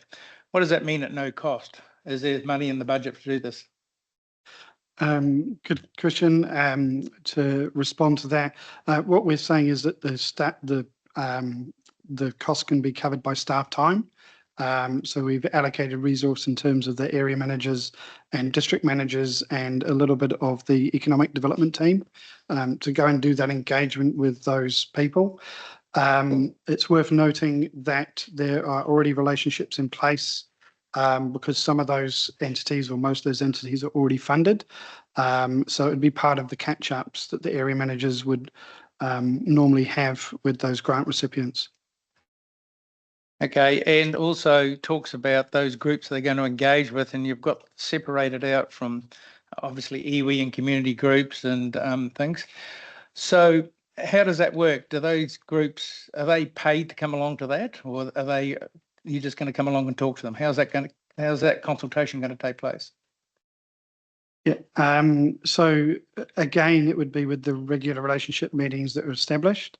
So if it's between a grant recipient, then we would meet with them maybe quarterly or 6 monthly or annually anyway. If it's with one of the iwi group, we have regular meetings at a quarterly basis. So we've just pop that topic on the agenda, send out a copy of the information in advance and have that discussion on the day. So we've got iwi groups over an area that would combine to meet with ratepayers and things like that. Would you keep them as a separate unit, or would you have the consultation as a group? It would depend on the situation. I would imagine that we would meet with iwi separately. We would look at groups that are aligned and ask them if they wanted to meet together all at the same time for efficiencies, or maybe offer an online sort of session. Some groups may just choose to read the material. If they're happy, email us back. There'd be a number of mechanisms that we'd use. Terry, we'll move on, I think. Thank you for your questions. Robin, please. I'm very pleased that we're looking at this. Thank you very much for the work you've done so far. Just in regards to option 1, I agree that targeted engagement is a very efficient way to go. There's a niggly bit of me worried that we're only talking to people that we've already talked to.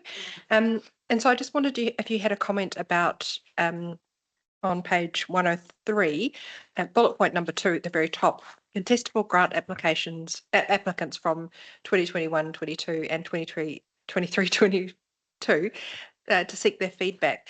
Are you absolutely convinced that the list of people that are listed in attachment G is everybody that we do need to talk to? Because 2023 feels like it was a very long time ago, and we've had, I know we haven't had contestables, but we have had the discretionary. And so I just want to make sure that we're talking to everybody that we need to talk to. Yeah. I'll answer that question in 2 parts, and I'll just get Rose to fill in. So first of all, this is checking that the policy is fit for purpose. So we don't need to talk to every single group and make sure that every single group is aware of it. It's more about testing that it's okay and it would suit. The second part of the answer is that I believe that that list that you referred to is also some applicants that were unsuccessful. So we would be able to draw out a different type of engagement with those. But I'll just ask Rose to confirm that for me. Yes, that's correct.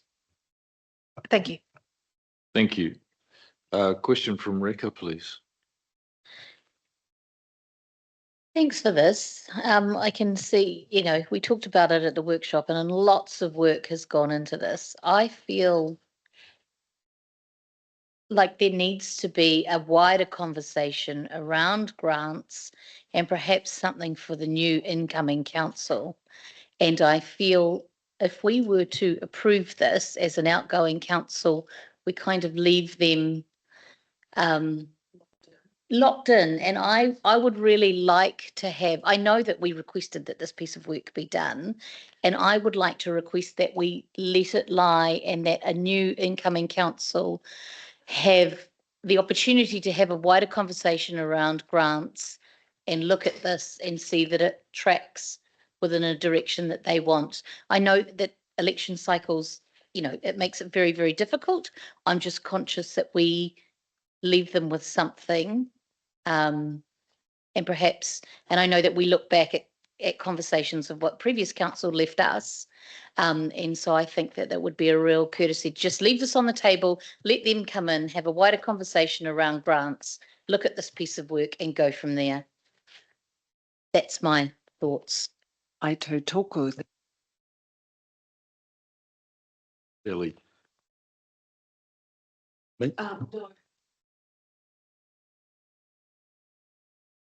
My comments, so I just tōku what you said. Thank you.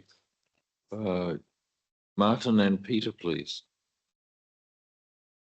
So just in light of what Councillor Reka said, before I ask a question, are you proposing an amendment, or because I'm very much aware that this is about going out and about a consultation document as opposed to a policy, but are you saying that you'd prefer for this to be wait until a new council?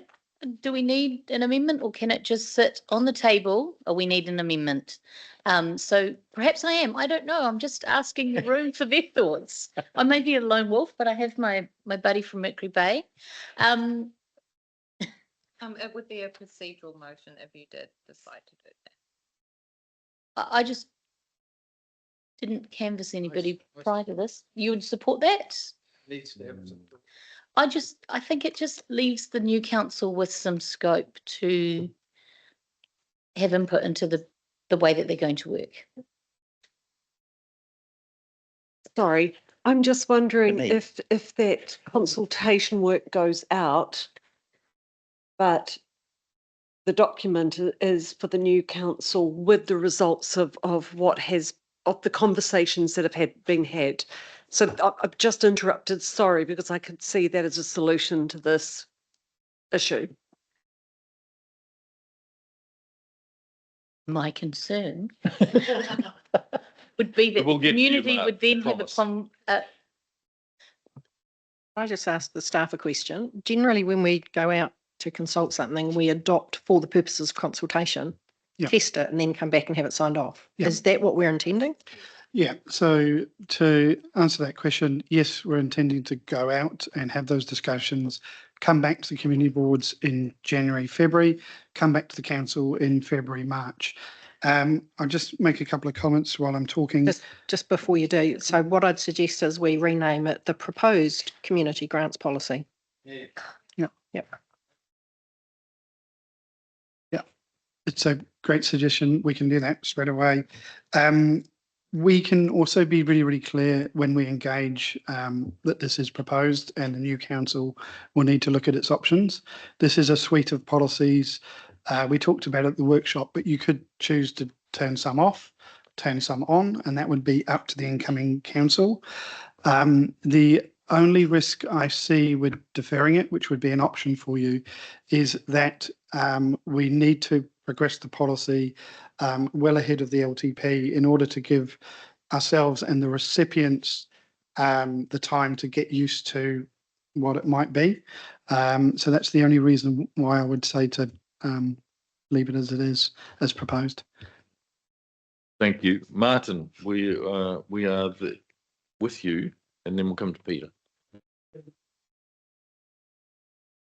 Yeah, I like the idea of this, the consultation then feeding into discussions in the next term. But that wasn't my question. I've heard people talk about how this seems complicated and there's a whole lot of conditions and a whole heap of policies. I guess I'm looking at it sort of from a different direction to be able to say, well, people out in our community are not going to be looking through and reading each and every one of the policies. So then someone who wants to fund a display in their museum is not going to be going, well, I better check out policy 5 and 6 and 4. They'll just be looking at the ones that are applicable to them. And I see the ones that are on bottom of page 99, top of 100 are reasonably concise about what their purpose is. So I'm looking at it from a point of view, this gives our community and organisations and individuals some clarity around what might be covered and which policy they should be looking to apply under. And yes, I'm happy that the review's taken place and happy for it to go out to consultation with very much this is a proposal, and we really do a lot of listening to our community about how they feel about it. Thank you, Martin. Peter, please.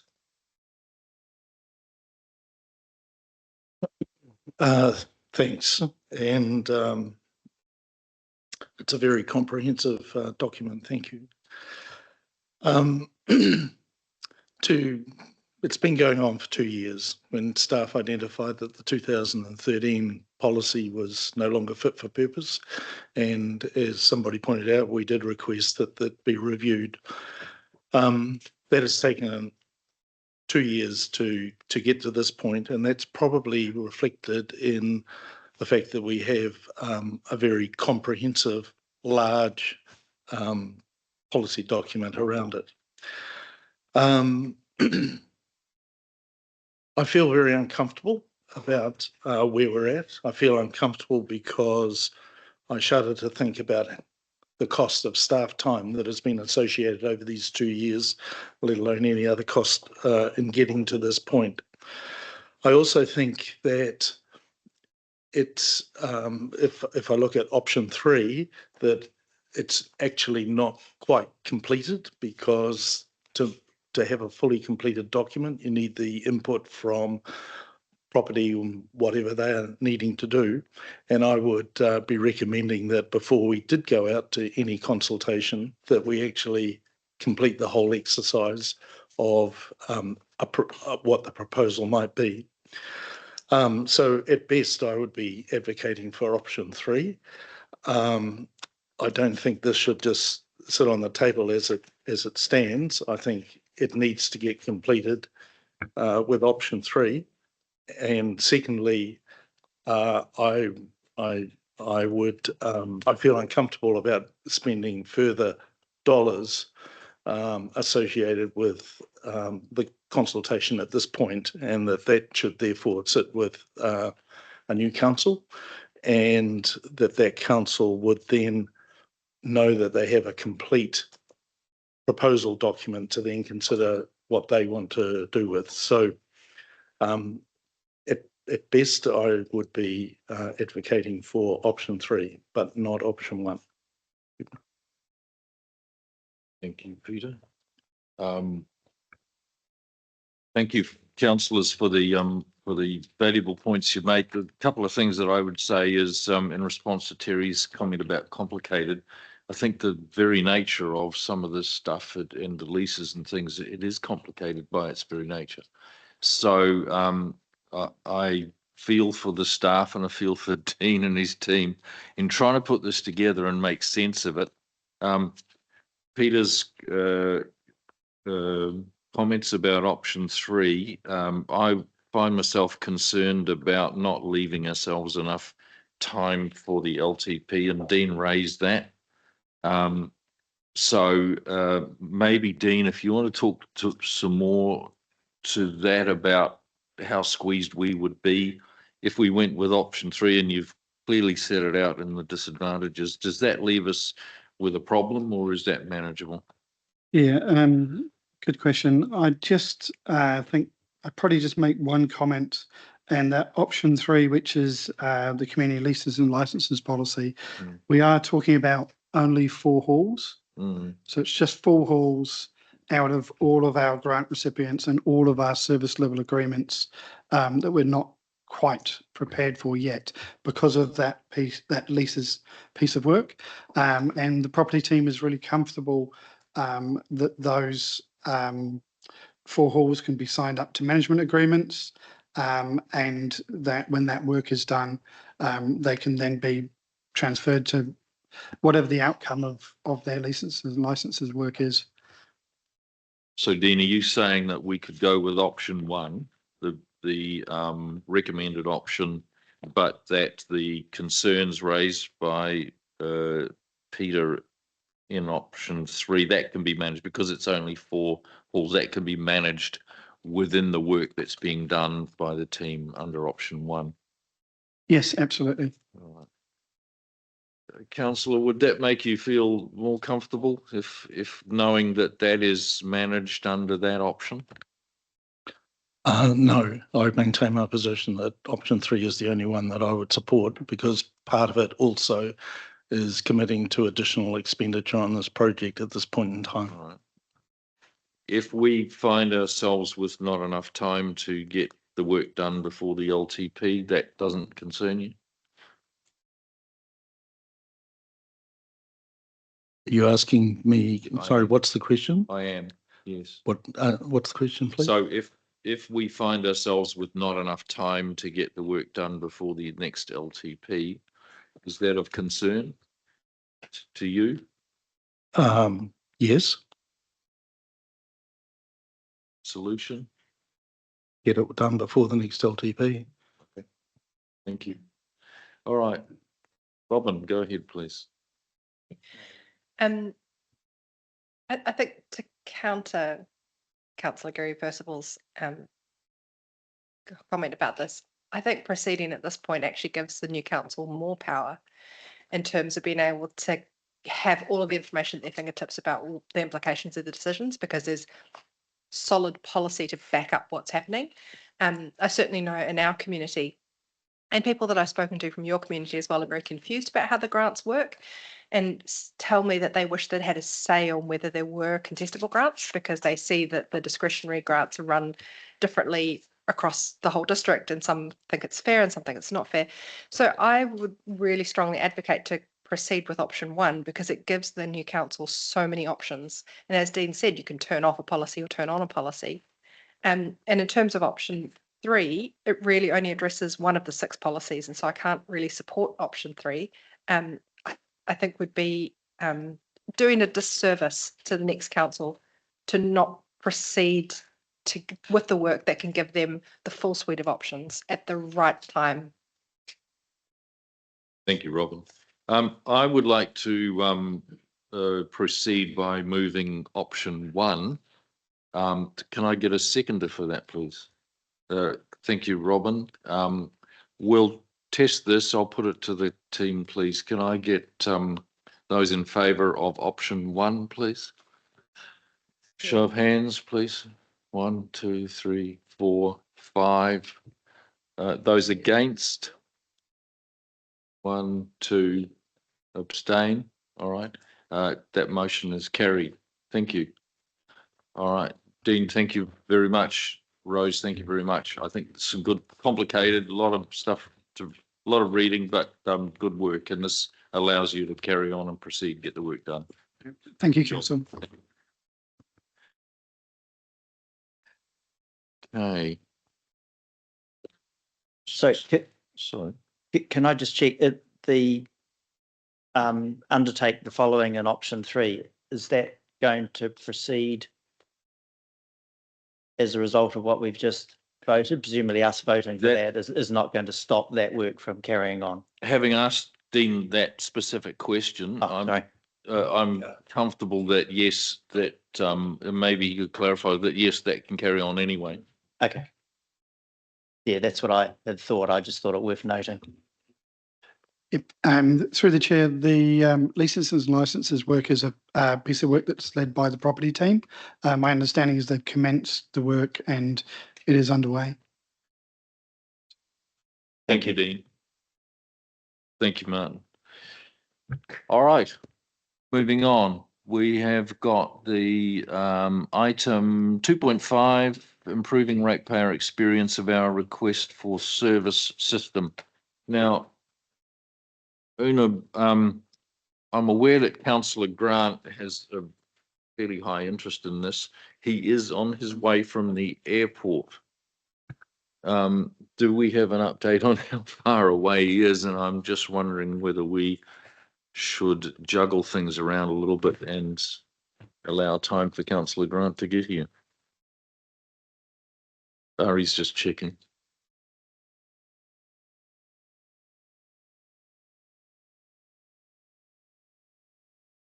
My comment would be that Councillor Grant would have read this report and he would have probably sent any comments or questions to the other 2 Mercury Bay Ward councillors. So I can't see any reason to defer it. No answer? No idea? Okay. All right. So thank you, Councillor Connell.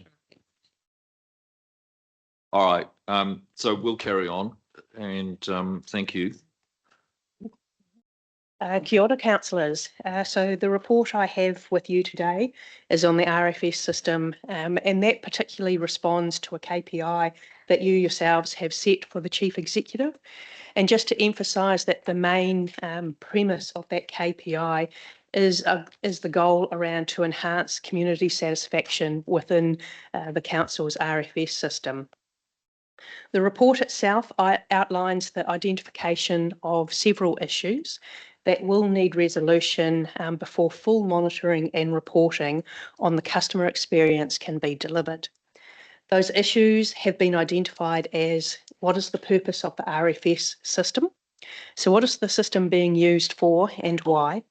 Having a look at the workflow within the system. So that is around introducing a life cycle management approach to be able to track and respond to the requests.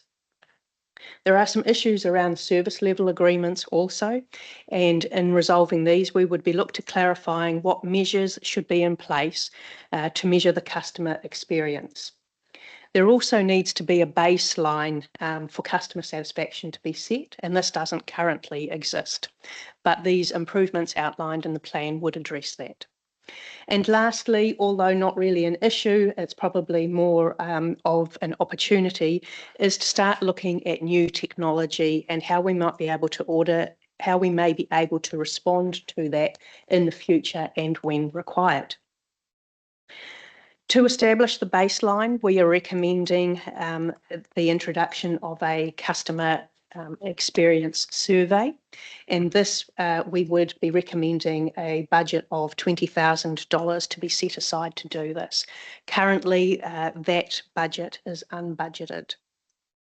Improvements like what we're outlining here in the report do utilise staffing resources and use the resources from our service providers in terms of the support in our IT areas.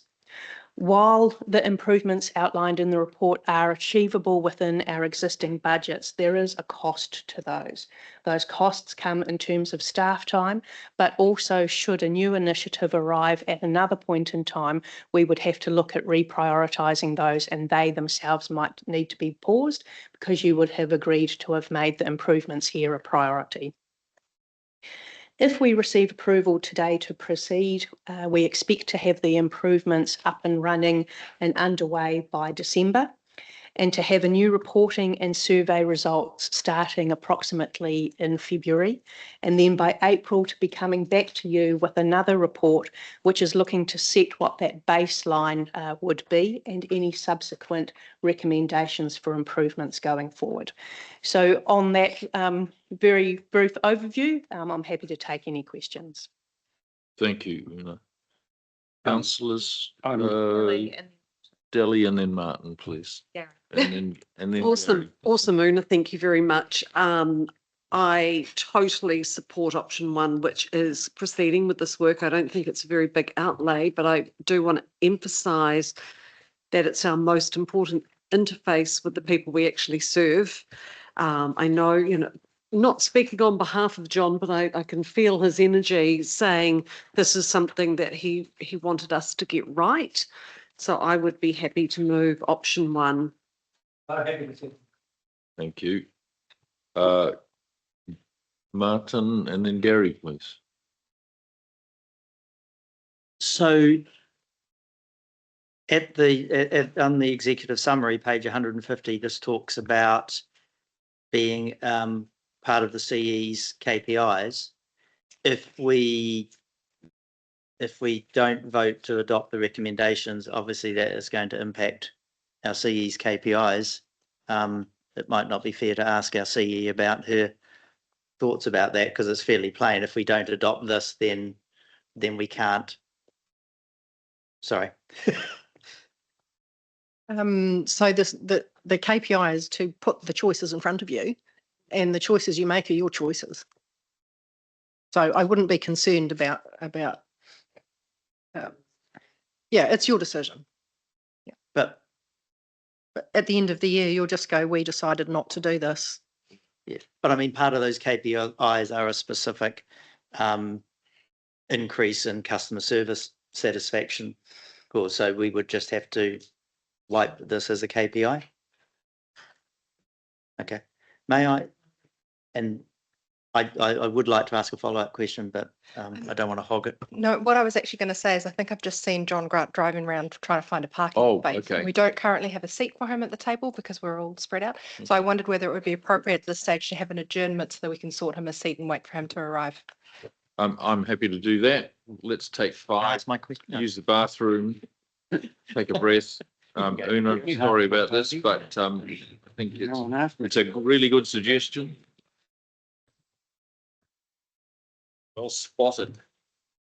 5 minutes. Welcome, Councillor John Grant. Nice to see you with us. All right, we'll carry on. Where did we get to? Una, did you need to make any more, or provide us with any more information? We got, a few more we got questions. me moving option 1 and speaking eloquently on behalf of councillor Grant, which I have relayed to him, but if he has any further comments, then yeah, go for gold. So all right, thank you, Deli. We'll go back to our questions. I think we had Gary first. Go ahead. Can I ask how many staff are employed in RFS?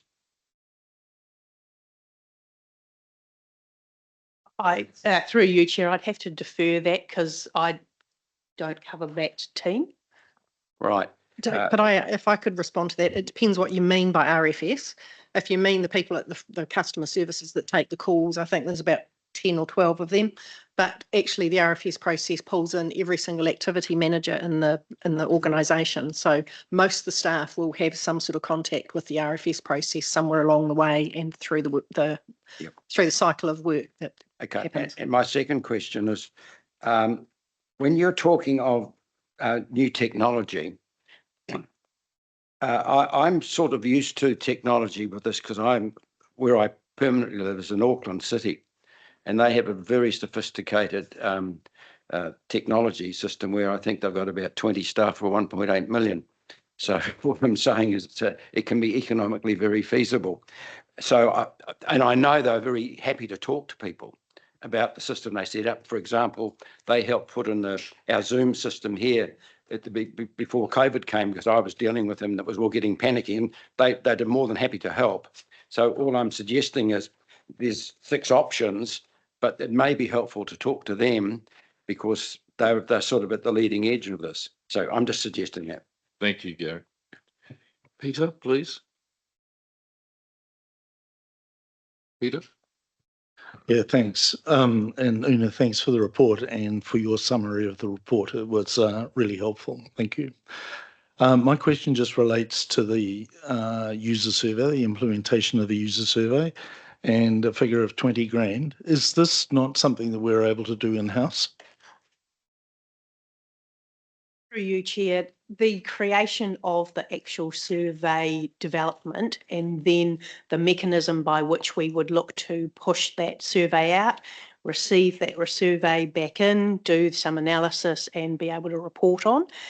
We will require some help in terms of setting that up, and that's what the $20,000 budget is. So we don't have the capability for doing these sorts of surveys in-house? Not currently, no. Thank you. Robin and Martin, please. My question related entirely to whether we should have an adjournment to allow Councillor Grant the opportunity to join the meeting. So I think we've canvassed that. Thank you. Martin.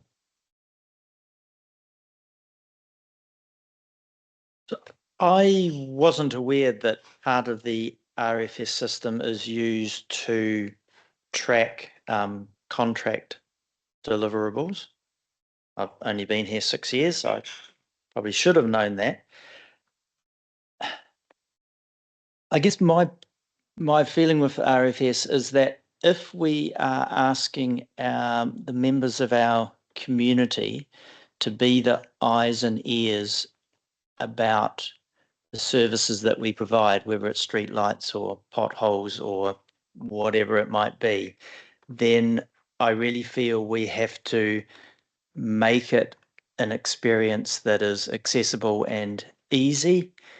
We need to regard the people putting information into the RFS as local community heroes, because they're the ones that are taking the time and effort.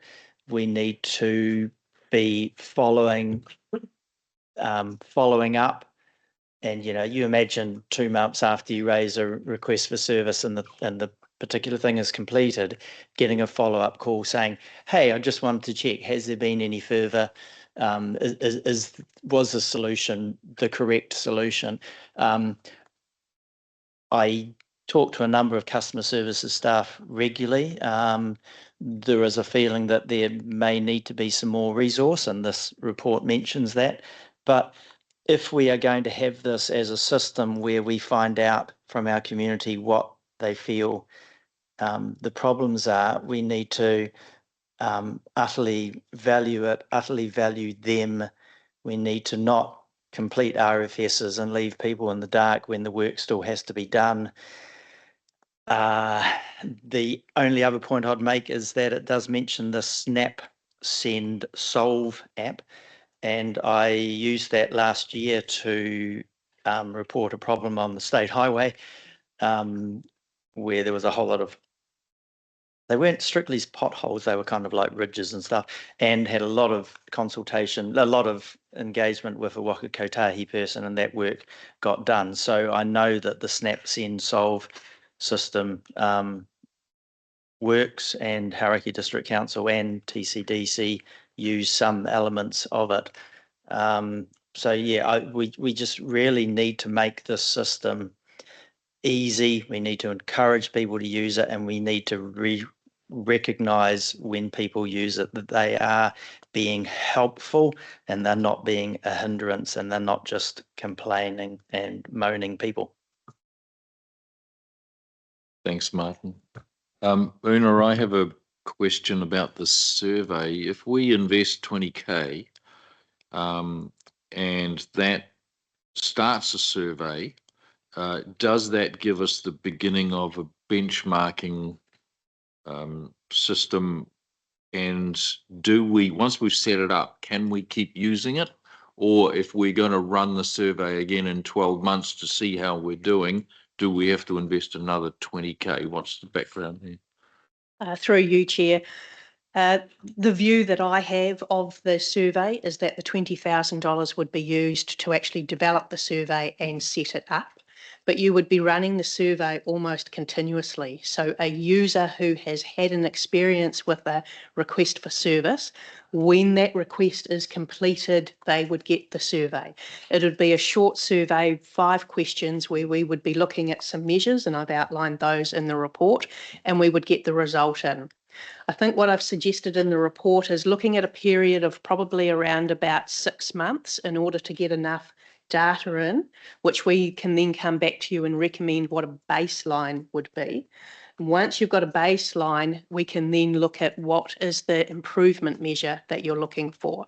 And I guess we just need to be cognizant then of an improvement level of, say, 5% on top of each other annually at some point will not be able to be achievable, because a customer, no matter how well the experience is, how helpful we've been, have we done it on time, the output or the outcome might still be not to the satisfaction of the user. So I guess I'm just sort of tempering the 100% customer satisfaction will never be achieved. Thanks, Una. John Grant hiding around the corner. He is.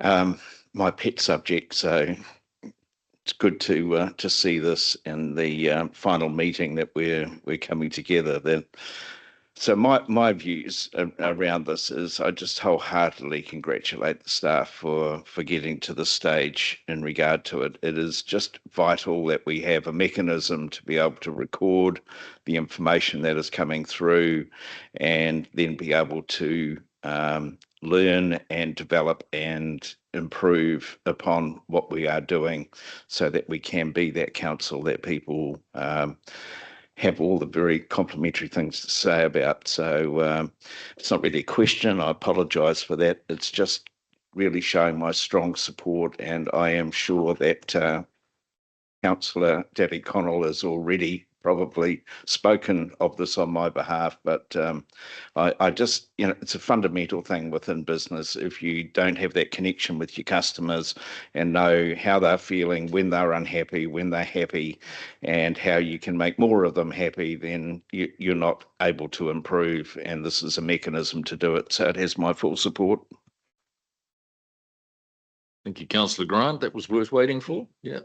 Aileen, and then Delhi, please. I just want to clarify whether or not I moved option 1. I think I did, didn't I? And I had a seconder? Yes. Cool. Go ahead. Yeah, so I just wanted to make one comment, and that's that I went to the Taituara conference a couple of weeks ago, and because we've got some changes in our IT space, I felt obligated to go to the technology session as opposed to wanting to go to it. But I was blown away by some of the work the councils are doing around the country, and Gary's quite right. There are some really neat things happening, and in particular, I saw inside the Palmerston North system where they've got AI assisting them internally, and also the South Waikato have a wonderful system that they're about to launch publicly within the next few weeks. So right across the sector, there's some really exciting things happen. When I look at this list of new technology, some of it's not that new. Number 2, Antenno, was developed in my previous council, and we put ourselves up as a guinea pig. So we would tolerate errors and mistakes so that we could get the technology sort of early and assist it to grow. And that's a wonderful app. All of these apps are wonderful in terms of the public being able to interface with council. But I do wonder if these are almost yesterday's technology. There is actually another step to take, which we potentially could in terms of using AI inside the organisation and as part of our interface with our customers. So we'll keep an eye on that. We've got to do we've got to do the groundwork first. So I'm not going to get ahead of ourselves, but I do think that once we've got through this, we've got some exciting opportunities about how far we could actually go in terms of new technology. And I'm pretty sure we've got the team to do that. And Aileen, are you confident we have the right platform to be able to do the things that you saw at these other councils? That's probably beyond my capability, and that's probably some questions Una will need to be asking of the back office. But the council is in a position of having, what do we call it, a IT debt position. You know, we're in a position where we're not up to the latest technology, but sometimes that gives you the opportunity to jump 2 steps ahead instead of just trying to keep up. Thank you, team.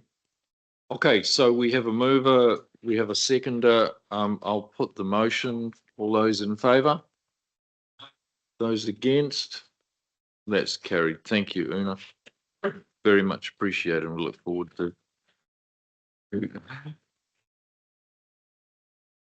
2.6 proposed elected member conference and overseas travel policy for adoption.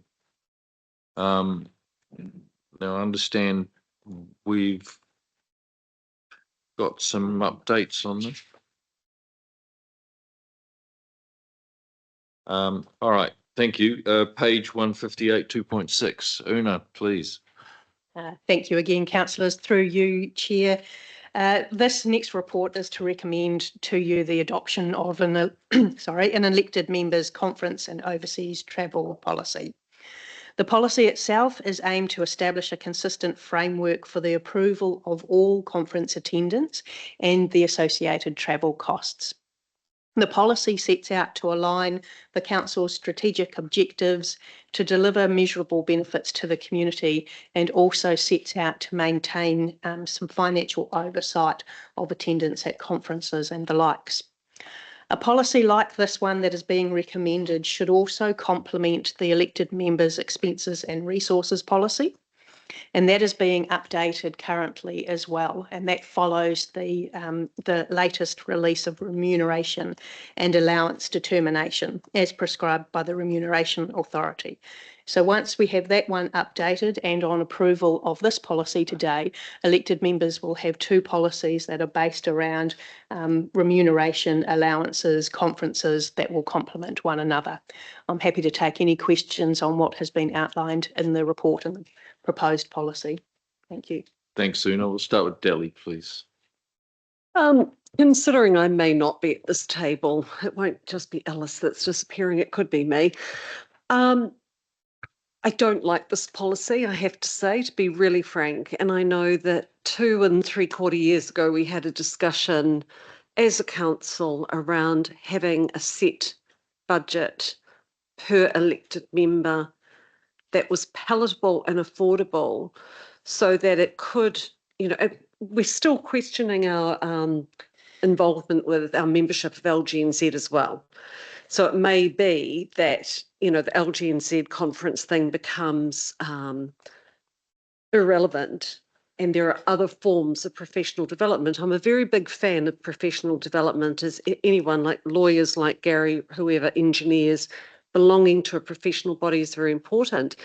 But what the tight restrictiveness does in terms of, oh, you can, you're only a year one councillor can go to a conference this year, and then it's alphabetical and this sort of stuff, means that someone like Councillor Sinclair, who has accommodation available to her in Wellington, for example, doesn't have the ability to say, look, I will use $500 of my allowance, but I will sort out my own accommodation, sort out my own meals, and that will enable me to attend 3 conferences in my term by using the allowance allocated to me fiscally responsibly. I don't like the policy. I won't vote for it and I won't support it. And I've been waiting nearly 3 years to have the conversation about what can we afford to allocate to our elected members, be they community board members or councillors.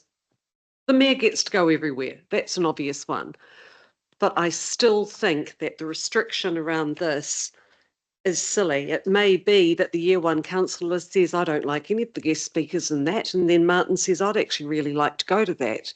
So we end up in a bun fight yet again. Why don't we have an allowance? And if it is something out of the box, if it's something, say, in Auckland and it's a leadership course or something that's not an LGNZ event, we should be able to put it to a committee or to the leadership team and say, I would like to use $500 of my allowance to go to this leadership event in Auckland. This is, I don't know, it just seems a bit childish to me. I think you've got an allowance of money, you use it how you see fit. If you want to go to 3 conferences, then you may be able to work it out that you have to pay all your own airfares and accommodation, but your allowance will pay for your attendance at those conferences. I'm not happy with it. Thanks, Deli. Much appreciated. John Grant and then John Morrissey, please. Yep. No? Sorry. Yep, got it. Yep. John Morrissey, please. Thank you, Your Worship. And Deli, I do hear what you're saying, but I do think there's a need for a policy, and this policy is close, but not quite what I think is workable. I am really keen to keep it away from management, and the CE is referred to far too often in this as being a part of the decision-making process. I think we need to keep it political, and I believe that where it refers to the CE in this document, it should actually refer to the mayor and deputy mayor. I also looked at the attendance and the new councillors first off the rank, and I've got no real problem with that, and I've got no real problem doing it alphabetically. But what I do have a problem with, and this is not directed at this council because I don't believe it would have applied, is I would be very reluctant to send a councillor away to represent TCDC if that councillor was showing, let's say, some of the misbehaving traits that I've seen at other councils around this country, Hamilton not too far away. So I think there needs to be have the alphabetical system, but there needs to be a decision made by the mayor and the deputy mayor as to whether that person is appropriate to send away. And I'm not talking about any political debates or what have you, different points of view. For example, my stand on Three Waters would have precluded me from attending any conferences if that was to be a basis not to go. I'm talking about behavioural, and we just need to make sure there's some guarantee that the mayor and deputy mayor can weed out any problems that we may be sending away to these conferences. So that's my thoughts. I don't want to see staff put in a position where they're actually controlling governance with deciding who goes where. And that's no reflection on staff. I don't think that's a fair, Una's going to come in here. I don't think it's a fair position to actually put staff in. It should be kept at a political level. Thank you, John. Oh, Una, go ahead, please. Thank you through the chair. I just want to clarify and pick up on some of the comments made by Councillor Morrissey, just in regards of the notification of the CE being listed in the policy. That is there purely as the CE is your employee.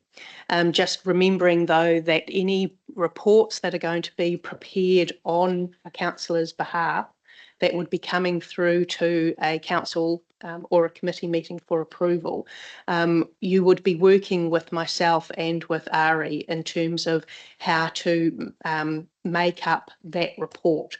So the decisions will always remain political.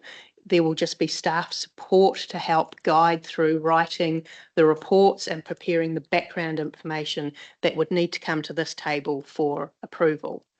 So that's the first one. The second point was around the mayor and deputy mayor approval, and I think that was around the councillors and who makes the decisions to go into the recommendation reports. And I think we can make an adjustment there, particularly with the LGNZ ones, because the LGNZ ones are almost like that's a process by going through who's going, first year councillors get to go first and then the alphabetical. So I think we can make an amendment within the policy there to replace that chief executive one there with the mayor/deputy mayor. But in the subsequent ones, which are like a non-LGNZ or another conference one, that of course requires a business plan. And so that's where the likes of Ari and myself would be coming in to support councillors to get that background information in order to provide the recommendation through to council. Thanks. So, sorry, could I, just so do you think that we are going to be able to get those adjustments in there today, or does this need to lay on the table and come back with things you've heard today, Una? Through you, Chair, I believe that if everybody was comfortable with those suggestions, that we could include into the recommendation to approve with said amendments. Thanks, Una. Deli and Robin, and then we might have a look at what specific amendments they are. I'm leaning towards, at the risk of kicking cans down the road, like every piece of work we have, there's a budget to it as well.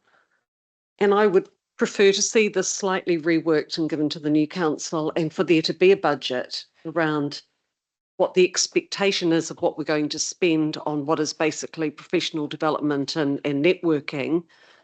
And I would also like to canvass again with my colleagues a discussion that we had a long time ago, which was around being able to manage your own budget for professional development and attendance at conferences. So, with the approval of the mayor and deputy mayor, you should be able to say, hey, Ari, how much have I got left? Okay, well, you've got $750 left. That'll get you the airfares to Christchurch or whatever.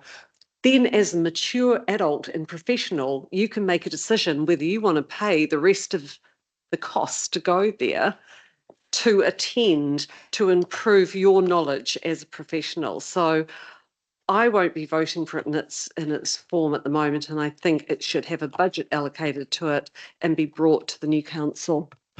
Thanks, Deli. Did you want to say something, Aileen? I was just going to say there's a budget indicated on the bottom of page 159, which is roughly 60k, collective budget of 60k, which, as you say, it could be divvied up in whatever way. Yeah, I would like to see that broken down and the way that it's managed differently. Yep. Could I just also just come back to the problem we're trying to solve, and that is for there to be a clear, predetermined kind of approach to conferences, so that staff can get in early and make sure they get the early bird discount, so they can get flights that are just, so we've had a number of situations in the last 3 years where we haven't managed to get those early birds, and we haven't managed to get the early Yeah. flights. And so Understood. the whole purpose of trying to do this is to trying to have some structured approach so that those things can, we can maximise the benefit of that budget. Understood. I think it's a separate thing, though. I think if there was a clear budget or allowance, you could still say, right, this is coming up. Who wants to spend their budget on attending this conference? Thanks, Dilly. Robin, please. I was quite excited to read this, but I think given the discussion, it might be prudent to hold it over. But I just had a couple of thoughts. In terms of being able to solve one of the problems, could we retrofit into the policy a clause that if you chose not to attend an LGNZ conference, you had the budget available for other things, but that's probably such a big rework that we'd need to look at it next term. I think that there's the one thing that I struggle with. So we've got the mayor as the figurehead of the organisation, obviously. I would be reluctant for the deputy mayor to go to every conference because I don't see, with no disrespect to the two deputy mayors that I've gotten to know over the last 6 years, the mayor has a specific role. The deputy mayor does have a very different role to the councillors, but I don't necessarily see that as being a conference attendance every year. So that would be something I'd change. And just the risk that you run into with the alphabetical is in the last 2 terms, we have ended up sending to the final conference of the 3-year triennium 2 councillors who have indicated that they are retiring to a professional development conference for the industry. And so that should be, we should be able to take that into account and say, well, actually, is this training for your role or is this professional development? Because if, and both times I felt uncomfortable by it, if it is a professional development for an industry that you have indicated that you're exiting, I don't think it's a prudent use of funds. But the other final point was just to check, these policies work hand in hand. You said the expenses policy and this conference policy that's in front of us, but at the moment they do contradict each other in terms of reporting back from conferences, and I wondered if you had a comment about how that might work.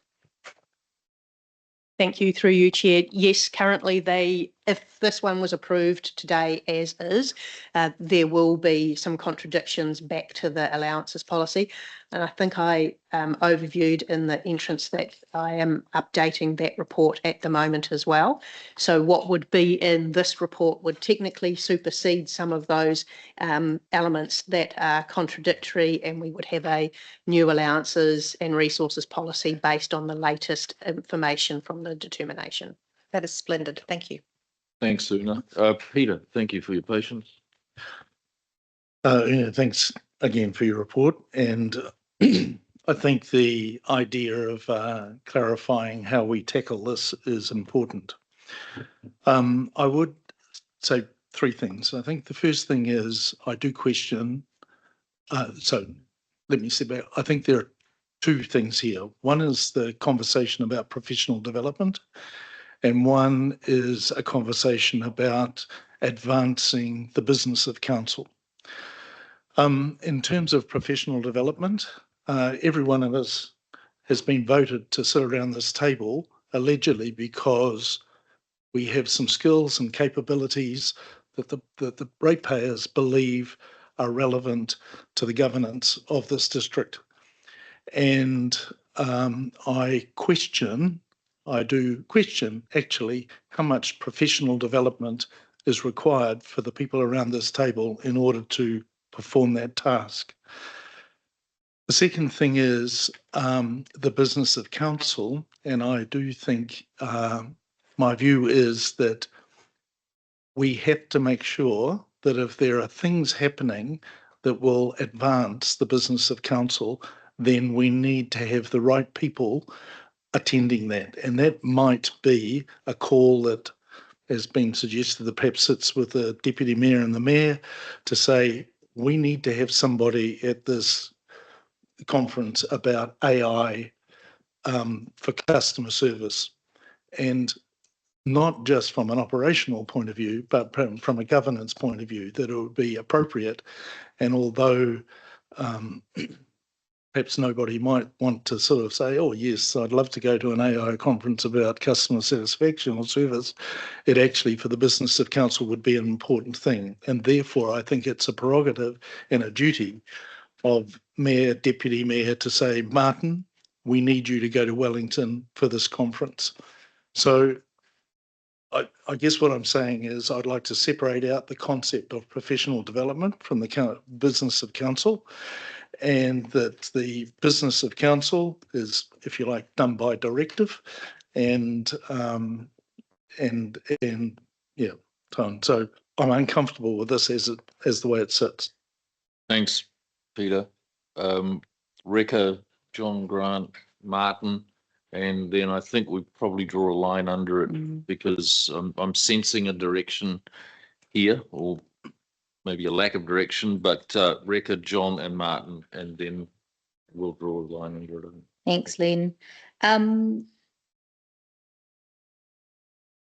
My thoughts is that I feel like it is too prescriptive. And just going back, and I will use, Robin made a point around councillors not restanding and potentially going. I think at the time Deputy Mayor attended, it was really appropriate for him to attend because he was the acting mayor. So yeah, well, you just sort of had the blanket of, if you're not restanding, is it appropriate you go? So I just feel like this is a little bit prescriptive. I actually like the way that we've done it in terms of availability. I absolutely support first term councillors being first cabs off the rank. I think that makes sense. But the conversations that we've all had, I felt, have been particularly mature in terms of availability and diaries and, what's happening at the conference and who's available to attend. And I also think that it should be the mayor and 3 councillors, and that may be the deputy as well. So we went as a team of 4, and I thought we were able to cover the different sessions that were being held really, really well. So I think a team of 5 may even, because you'll also have a CE or a senior staff member as well. So I think sort of the mayor and 3, and whether that be the deputy takes one of those seats that time. That's my thoughts. Thank you, Reka.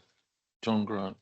Thanks very much. I feel very strongly about this, actually. I take a slightly different opinion, and it sort of feels like Councillor Revel took some of the words straight out of my mouth, because I believe people are elected into this role with an expectation that we are already at a level that we can conduct the business of this council from a governance perspective in an appropriate and proper way. It's not about us being developed. We should be already developed.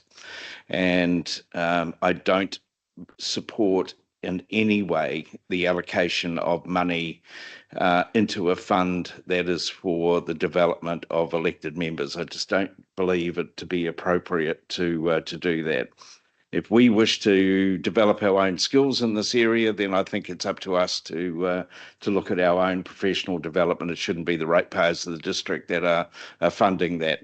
And I believe anything that we attend should have an element of business case around that as to what value the ratepayers are going to get by the attendance of someone. It shouldn't be an automatic right that we have 3 people going to something. It should be, how many do we have to have there to be able to do the job of council effectively?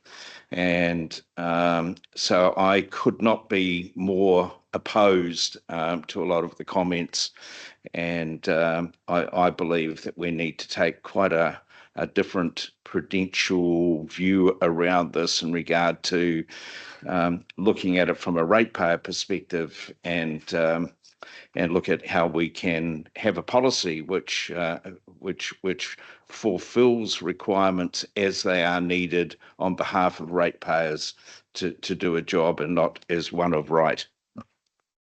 Thank you, John. Martin, please. So I'm obviously now going to just succinctly sum up everything that everyone said and suggest a wonderful proposal that fits all that in together. No. I feel myself thinking about community empowerment, and that part of that to me is being able to have a range of people on both council and community boards. I hear what people are saying about, well, people are elected and there should be a particular level of experience in governance.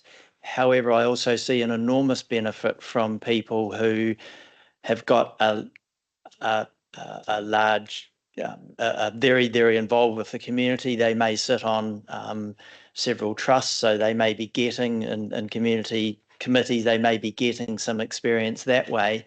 But just as far as succession planning, if we want to show people who think, oh, I'd like to maybe stand for community board and just sort of see how things go, I think we should be able to say to them, you will get some professional development.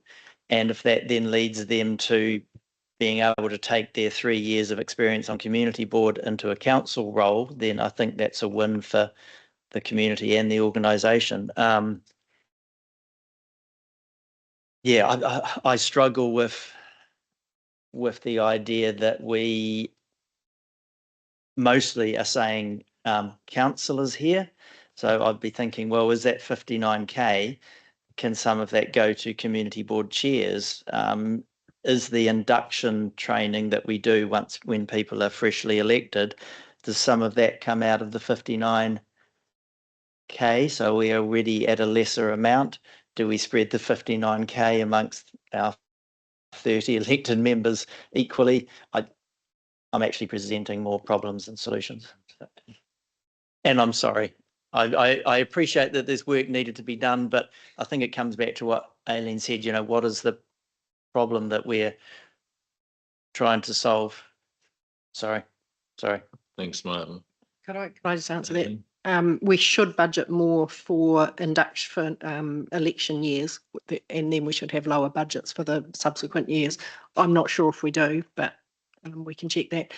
The other point I wanted to make from my perspective, in terms of trying to manage the budget to the best outcome, the part that I was very keen on was to have a logical kind of, this person is going this year, this person is going next year, that person's going the year after, which can then be flexible if they can't make it, such that we can do all the bookings and all that sort of stuff. So it's really the LGNZ attendance that has been problematic for us. That's the piece, that's the problem we were trying to solve in putting this together. But then all those questions came up about community boards and dealing with other issues that have arisen throughout this triennium. It was a deliberate to put it to this meeting because there's been a bunch of experience over the last 3 years that needs to be captured rather than starting afresh in the new triennium, just in terms of dealing with those things. Coming back to the professional development, I think there is an argument that councillors are technically contractors. So there is potentially an argument around the professional development of contractors not being at a ratepayer cost. But then there's a counter argument that says, well, actually, any decent board that's thinking about the future does succession planning, in which case then you would consider, so that's not very helpful, as it's giving you a bob each way on that. But yeah, succession planning is a thing that should be happening around council tables. Thank you. Thanks, Aileen. I would just make my own personal comment. Attendance at LGNZ conferences I found extremely valuable. The information that you come away with from LGNZ conferences has direct application to the job that we do, and I can't speak highly enough of the value that it's been to me right from the get-go.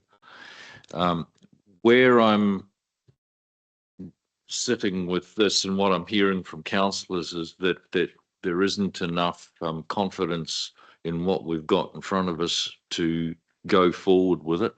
I think this probably needs to lie on the table for the next council meeting, which means it'll be the new council.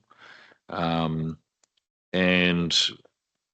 I think what I'm hearing is that there are so many amendments that councillors would want to make, or lack of support for the report in general, it doesn't give me a lot of confidence that we can get this through and get these resolutions passed in their current form, at least without making a number of amendments to the detail in here.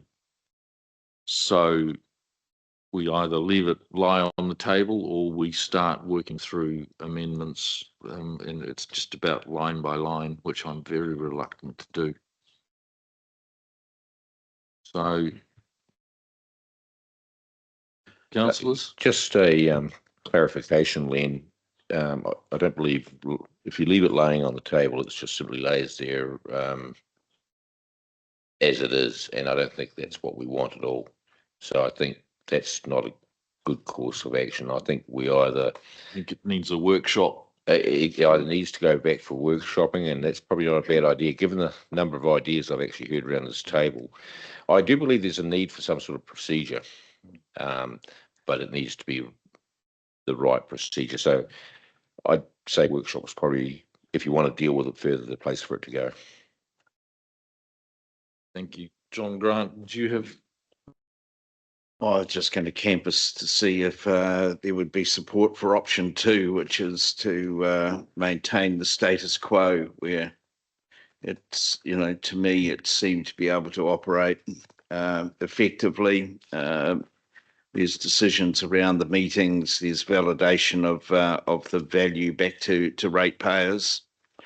And if there was then a subsequent need, maybe an incoming council, if they felt that there was some benefit, they could review that, but at least we're not leaving something on the table. So I'd be happy to move that if I had a seconder. Thank you. I would suggest that that's a good option, but I like John Morrissey's idea of requesting the chief executive to look at putting a workshop together in the new triennial. Point of order, you've got a Motion. the motion on the table, Yep. moved and seconded. I don't, before that gets put though, I believe, sorry, point of order. Before that gets put though, I believe the mayor's heading down the right track. There should be a discussion around this particular option before we vote. So before we get too tangled up, the next question that I was going to ask the mover is, would you be happy to include a request to the chief executive for a workshop as part of that motion? Yeah, I would be happy for a recommendation that for the incoming council to consider a need for a workshop to understand the suitability of that policy. Okay. Thank you. All right. So that I think addresses what John Morrissey's raised, and I'd be happy to support option 2 as well. So let's have a look at it. Robin, before we put it. No, it doesn't sound like they're the same two things, because option 2 is maintain the status quo, which is this council making a decision that says continue managing travel requests on a case by case basis without a formal framework. But what you're saying about requesting that this be to the new council is not telling the new council that we want the status quo. It's telling the new council that they they need to look at this and make a new decision. So I don't think the two are actually the same, and so I'm unhappy with that being what it is. You need Rather, it needs to be separated. Well, no, I don't think that option 2 is what we're actually talking about, because that's just saying everything's fine the way it is. I think what you guys are saying, what I'm hearing around the table, is that you want the new council to look at this and make a decision. Yeah. Well, as Doesn't, sorry. if I can clarify my Please do. intentions, my view is that I believe the current policy to be adequate, but what we are flagging is that we have seen that, and if the incoming council wish to review, then they should move it to a request for a workshop to consider it further. Okay, so that basically separates everything out. John Grant, you're saying you're moving option 2 as it is, leave out the workshop thing for the new council. All right, so let's, we have a mover and a seconder. I'm going to put that. How does that tie up with the recommendations? We've got the item 1, which is to receive the report, but then we're not adopting and we're looking at option 2 instead. So, John, would you be happy to include item 1, which receives the report? All right.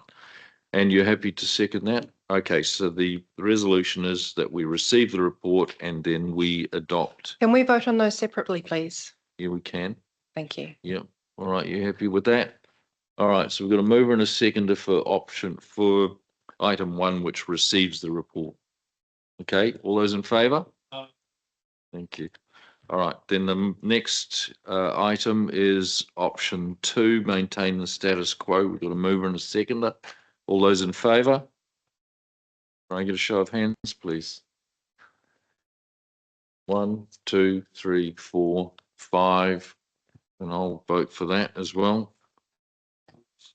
I'm abstaining. All right. Thank you. Yes. All right. Thank you. John Morrissey? Yeah, no, I just don't believe you quite dealt with it properly, so I vote against. So we have 3 votes against. Thank you. All noted, please. Okay. So thanks, Una, and sorry we didn't get there.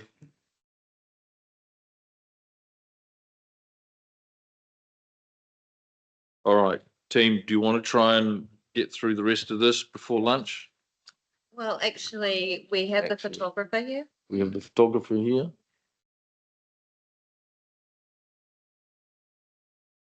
All right, so we have. Okay, we'll do the information centre one and the photographer's here, so. All right, is it going to be? They are there, yes, that does make sense. Yes. Okay. Hiya, Kirsten. Hiya, Mitch. Kia ora.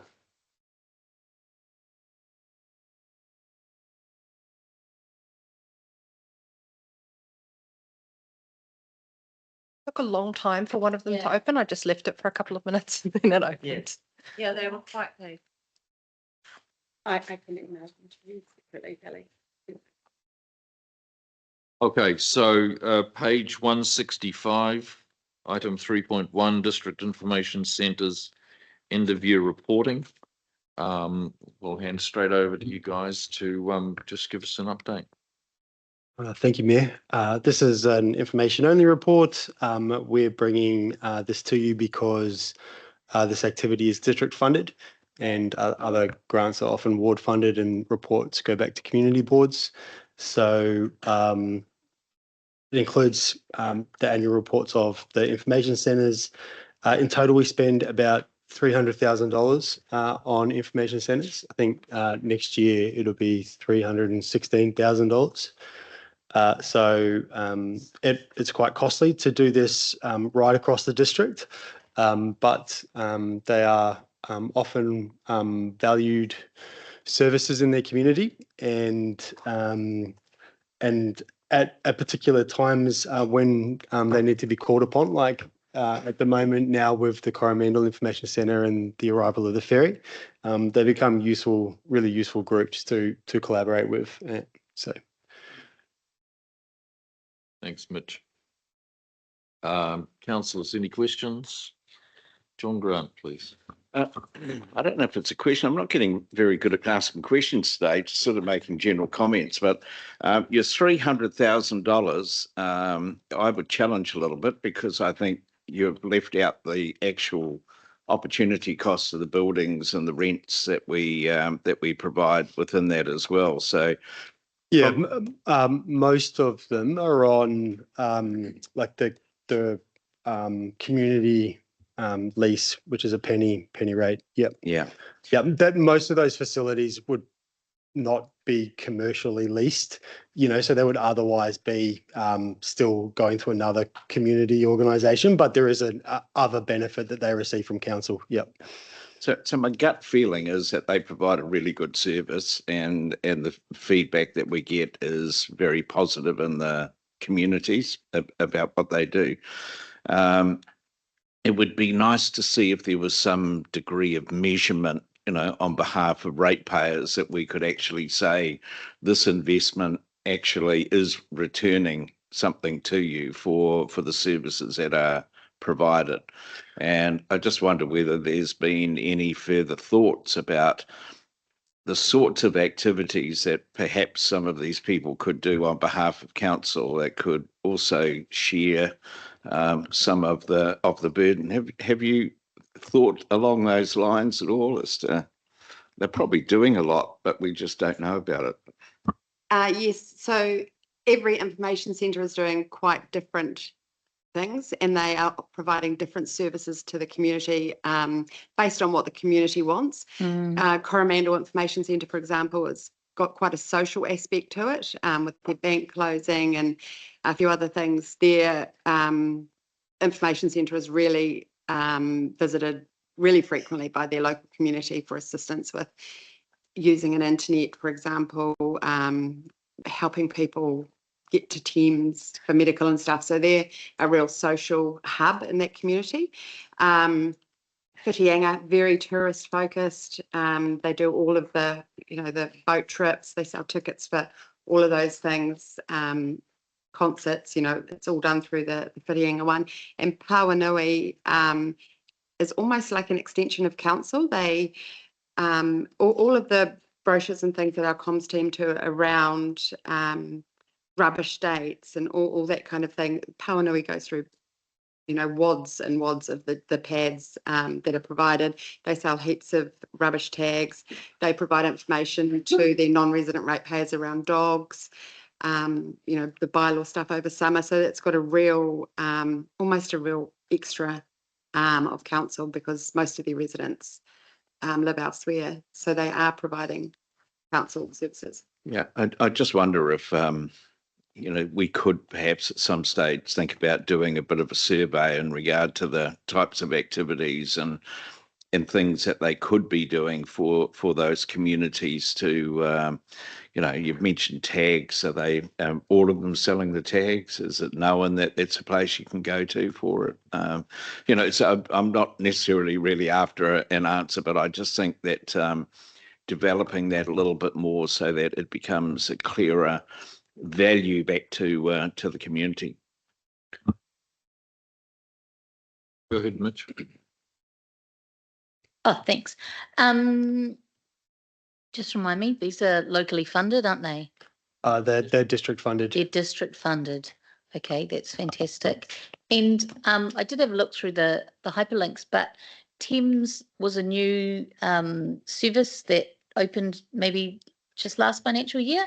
Has that been well? I looked at the pie graph and, the sort of types of domestic and international visitors, but anecdotally, it may even come from one of the Thames councillors that's operating well and better service. Yeah, good.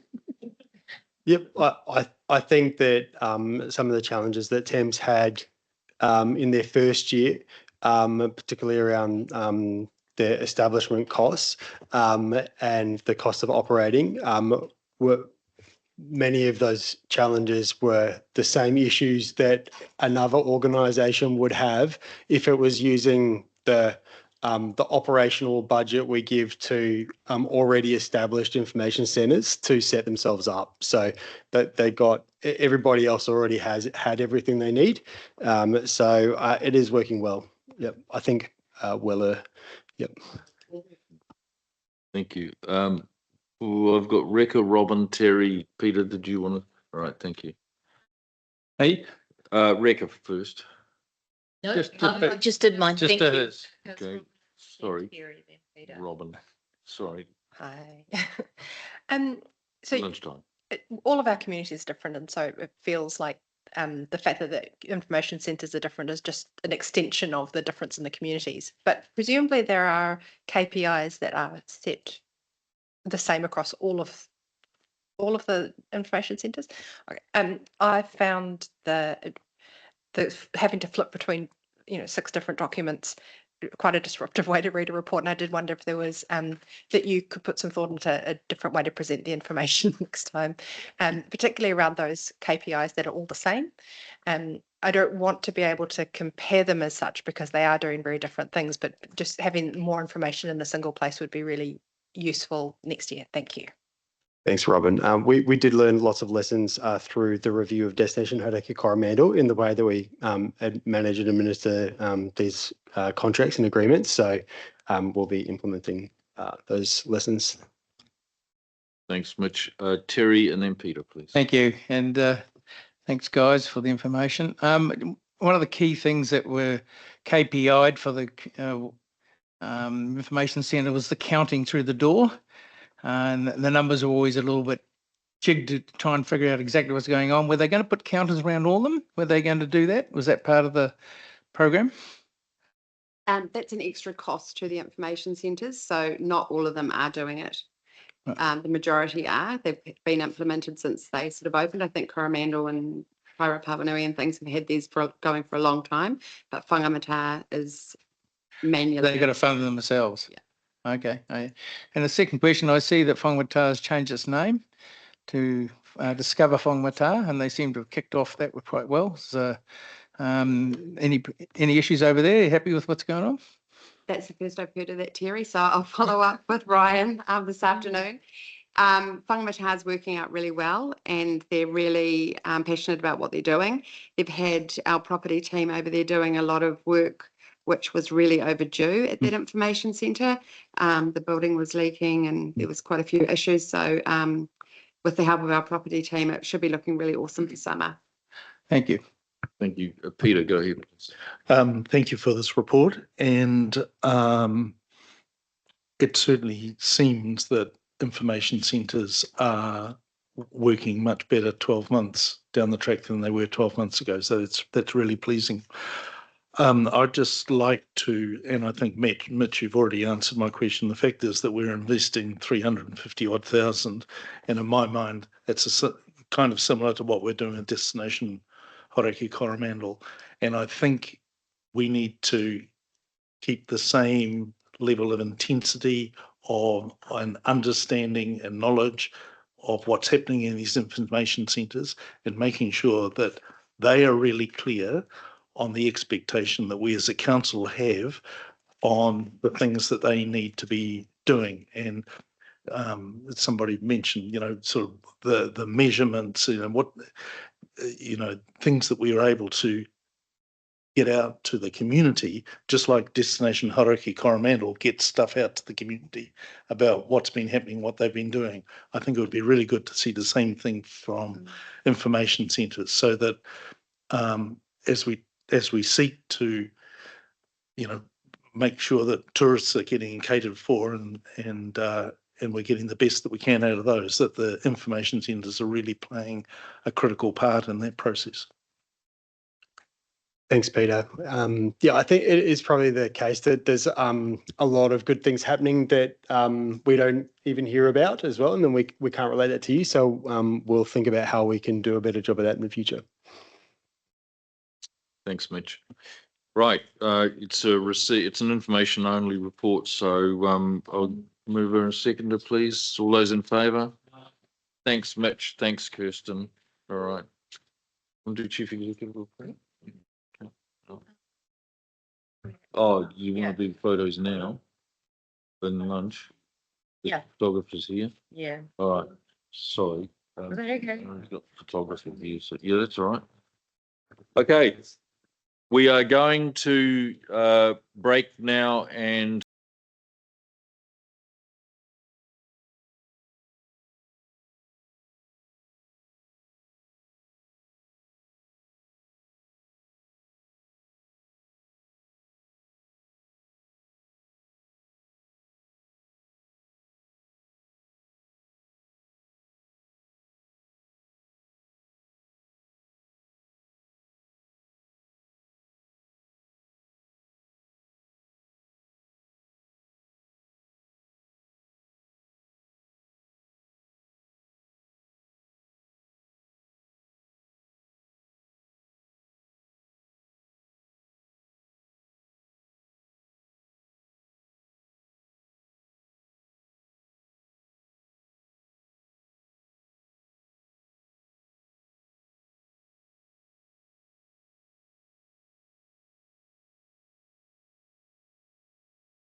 Okay, guys, so just while Len's having his lunch, because we had a meeting prior to that talking about an event over in Whangamata. So we'll just carry on the meeting. Are we recording?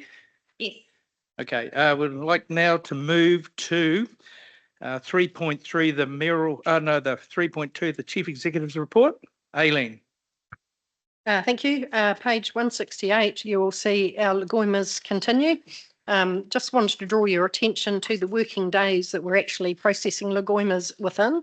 I've heard some comments about how council holds out to the 20th day and then releases information. You can see from the numbers that we're actually, we tend to do a whole bunch quite quickly, and then the troublesome, more complicated ones seem to take the longer amount of time. So actually the day turnaround is more related to how simple or complex the request is, and on occasion whether we have staff on leave or not. So significant number of Lagoimas, but we're getting through them reasonably well.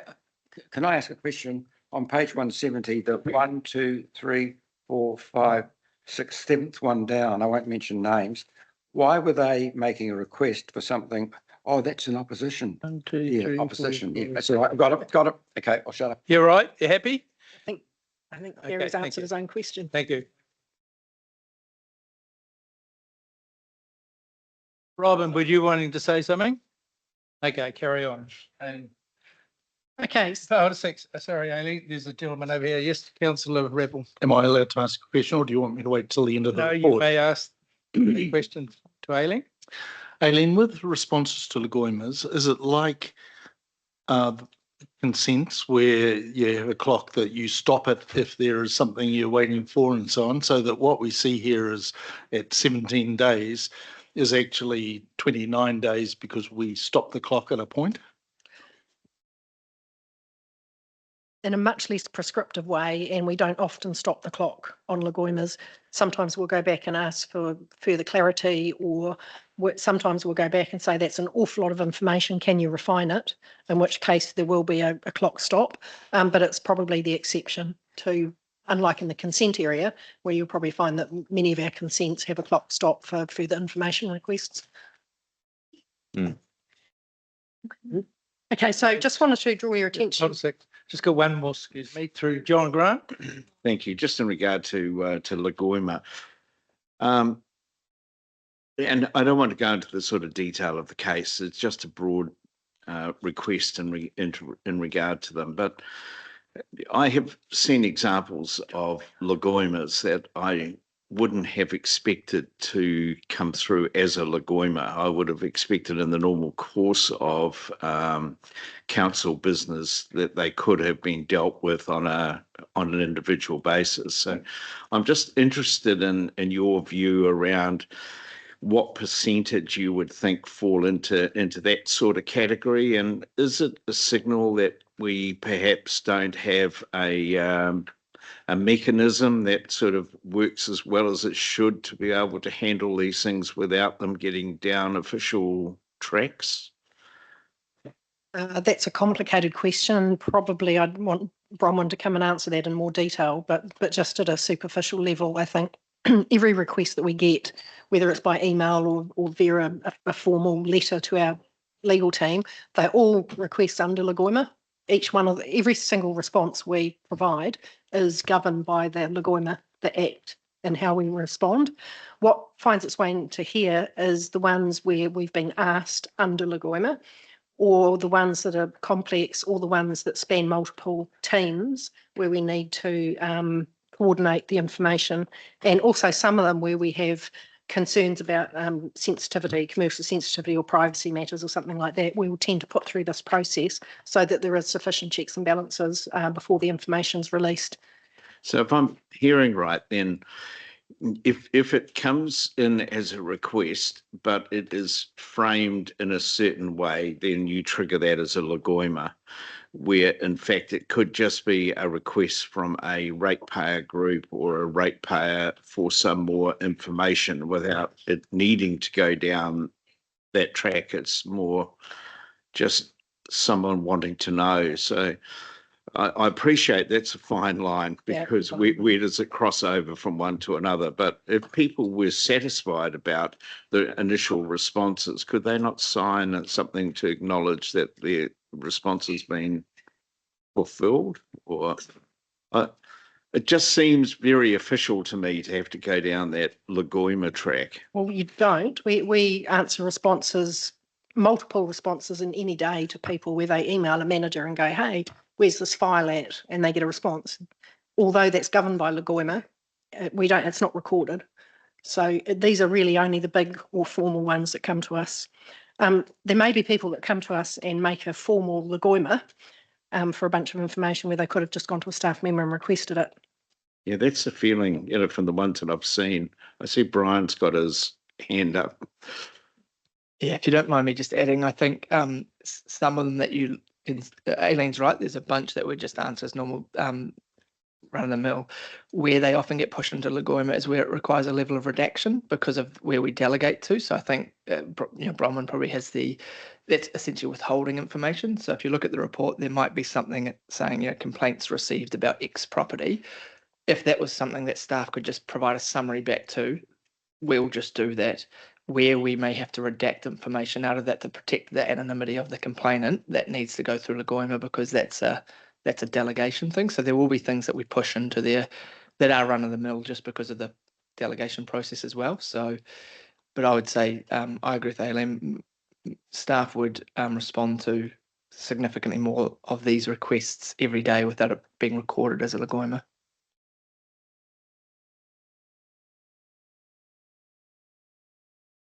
It just because this is along your lines, John. I just wonder about some of these Lagoimas, and I'm looking at two for Coromandel Coalville. One dealing with a petrol tipping incident at the refuse transfer station, and the other one is dealing with the Sugarloaf. And I'm just wondering, is that particularly that one with the petrol tipping incident, is that a Lagoima by an outside agency? Do they actually? Sorry, which one? The CCTV footage of the Coromandel RTS, the petrol tipping incident.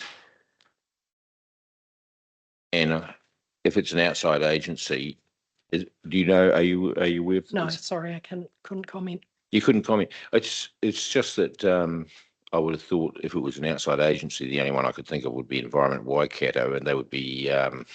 Why would they be doing a Lagoima? Waste management. Well, why did waste management actually have to do a Lagoima for a transfer station that they operate? We have privacy issues that we have to consider before we release it. So somebody at this end has to check for privacy. Okay, thanks. We have a very comprehensive policy around handling information via CCTV. You can't just put up a CCTV and have data that you hand out to folk. You have to have checks and balances. You have to have a policy in place around how you handle privacy. And this is the process by which we just... It's the best way to do that. Yeah, we vet it before we hand the information over. Okay, what else? So just wanted to provide via one of the attachments.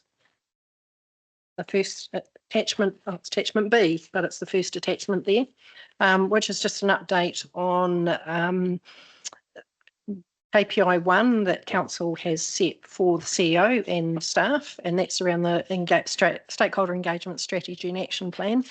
And so the timeline was really tight to deliver this. The KPIs were delivered to me, I think, 28th of July, and we needed to do some actions to get them to this meeting. And so a group of councillors got together and, with the help of Elizabeth Hughes, made attempts to meet the requirements of that KPI. So the output is attached there for your information. It is for information only at this stage. The process will reconvene under the new council, and I think the next step is in about February, when we will present the draft strategy. RFS, we've heard today about that. Some comments around roading, that we are now moving to the new code of practice for temporary traffic management.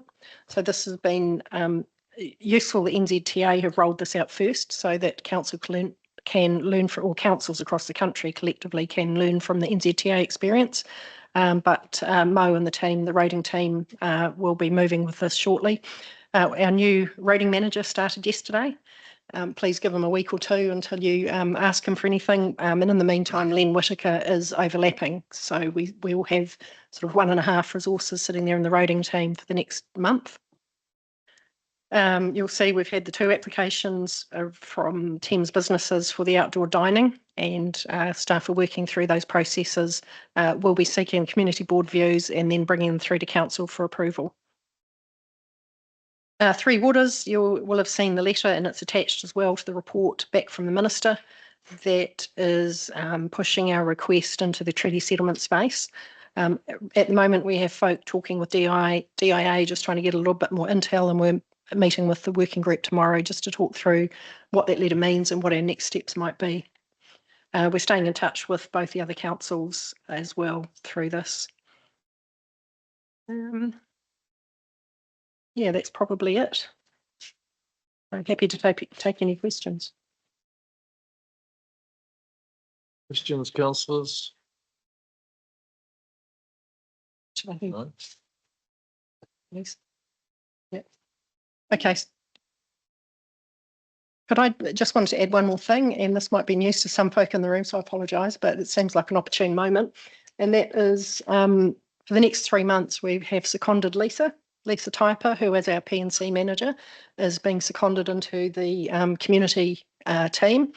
And the community team have a lot on at the moment, and they've got 3 teams are having their managers taking leave in succession. And at the same time as we're going to have an incoming council inductions, and Jeanette has a number of big strategic actions on her plate. And so Lisa has agreed and volunteered. She wasn't even voluntold, she volunteered to step in there and support through the next 3-month period. So councillors, you'll probably see a bit of Lisa, and community boards will see a bit of Lisa as we track through, and also into that busy summer period where staff become a little bit frantic trying to get organised for the summer period. So, thank you to Lisa for stepping into this. An exciting challenge and exciting for all of us. Rebecca had her finger up first, and then we'll come to you, Terry. Thank you. Thanks, Aileen. I just had a quick question, and that was around inductions and dates and timeframes to be aware of. I heard earlier today, 29th of October might be the day that everyone is sworn in. So it's useful to have those dates. Yes. So staff are working on a calendar, and we do have a draft calendar between Una and Ari, and we've actually got it in the agenda for the risk and assurance meeting for you to receive the details, the timelines and the details of what's proposed for the induction period. There is a lot to do, and there's a lot to get through, and getting it in the right order is quite challenging. So bear with us while we get that through to you for your feedback.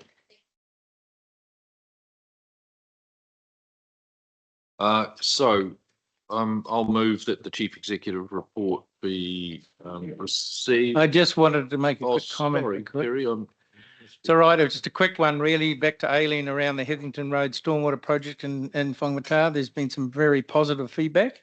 So I just want to pass through you to the working group and staff to say thank you very much. It's been fantastic.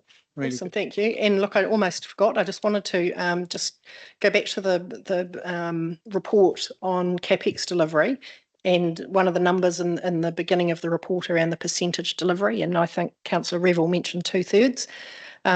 So Peter Bridgewater's been just sitting here doing a few numbers, and it really depends on which baseline you compare it to. So if we look at our delivery over the last year against total projects budget of 74 million, it's 62%.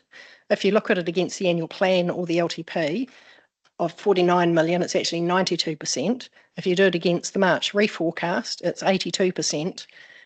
And if we do the wash up at the end of the year, it's likely to be around 81%. So can we just not, it's a bit confusing, and we just need to be clear about which bench line we're measuring against. So I just wanted to Statistics. make that point. Statistics. Statistics and is Lights, it damn lines and glass half statistics. full or glass half empty?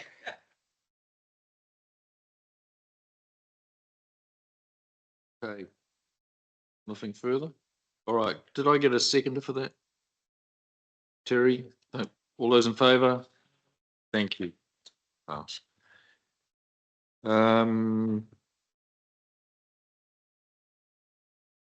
We have now Mayoral Report, which is on page 180.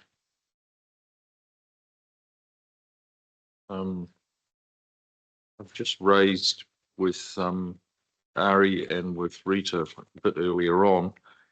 This goes back to July, so since 19th of July up to 3rd of August. And I was a bit confused about why we were back so far. So that's what we've got. And I think Rita's going to take a look at that later on and see why we haven't got the most up-to-date ones, but we're going to have to work with what we've got for now. Okay, is that Rita? Just do when the last report was done. Yeah. To when the next report is due. Right. So So, there's timing with the circulation of the agenda as well, so. If I could comment, it's the standard timeline we've had in every report this triennium. Right.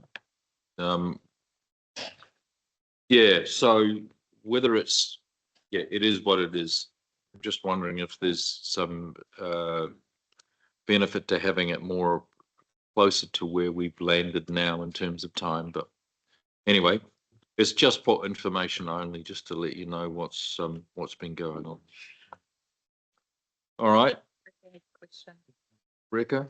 Just quickly, I just wanted to say, probably the LGNZ conference that Terry attended on your behalf is maybe missing from that because that was in mid-July.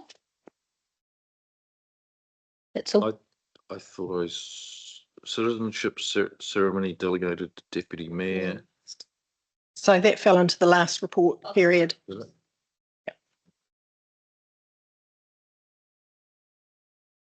Okay. Thanks, team. Just get that back in its proper. Yes, I'll move to receive it, please. Who's seconded? Thank you. All those in favour? All right. Thank you. We now move to report to exclude the public. So I've got a mover and a seconder, please. Thank you, John. Seconder, Martin. All those in favour? Aye. Thank you. We'll give the team time to rearrange things. So bear with us a couple of minutes.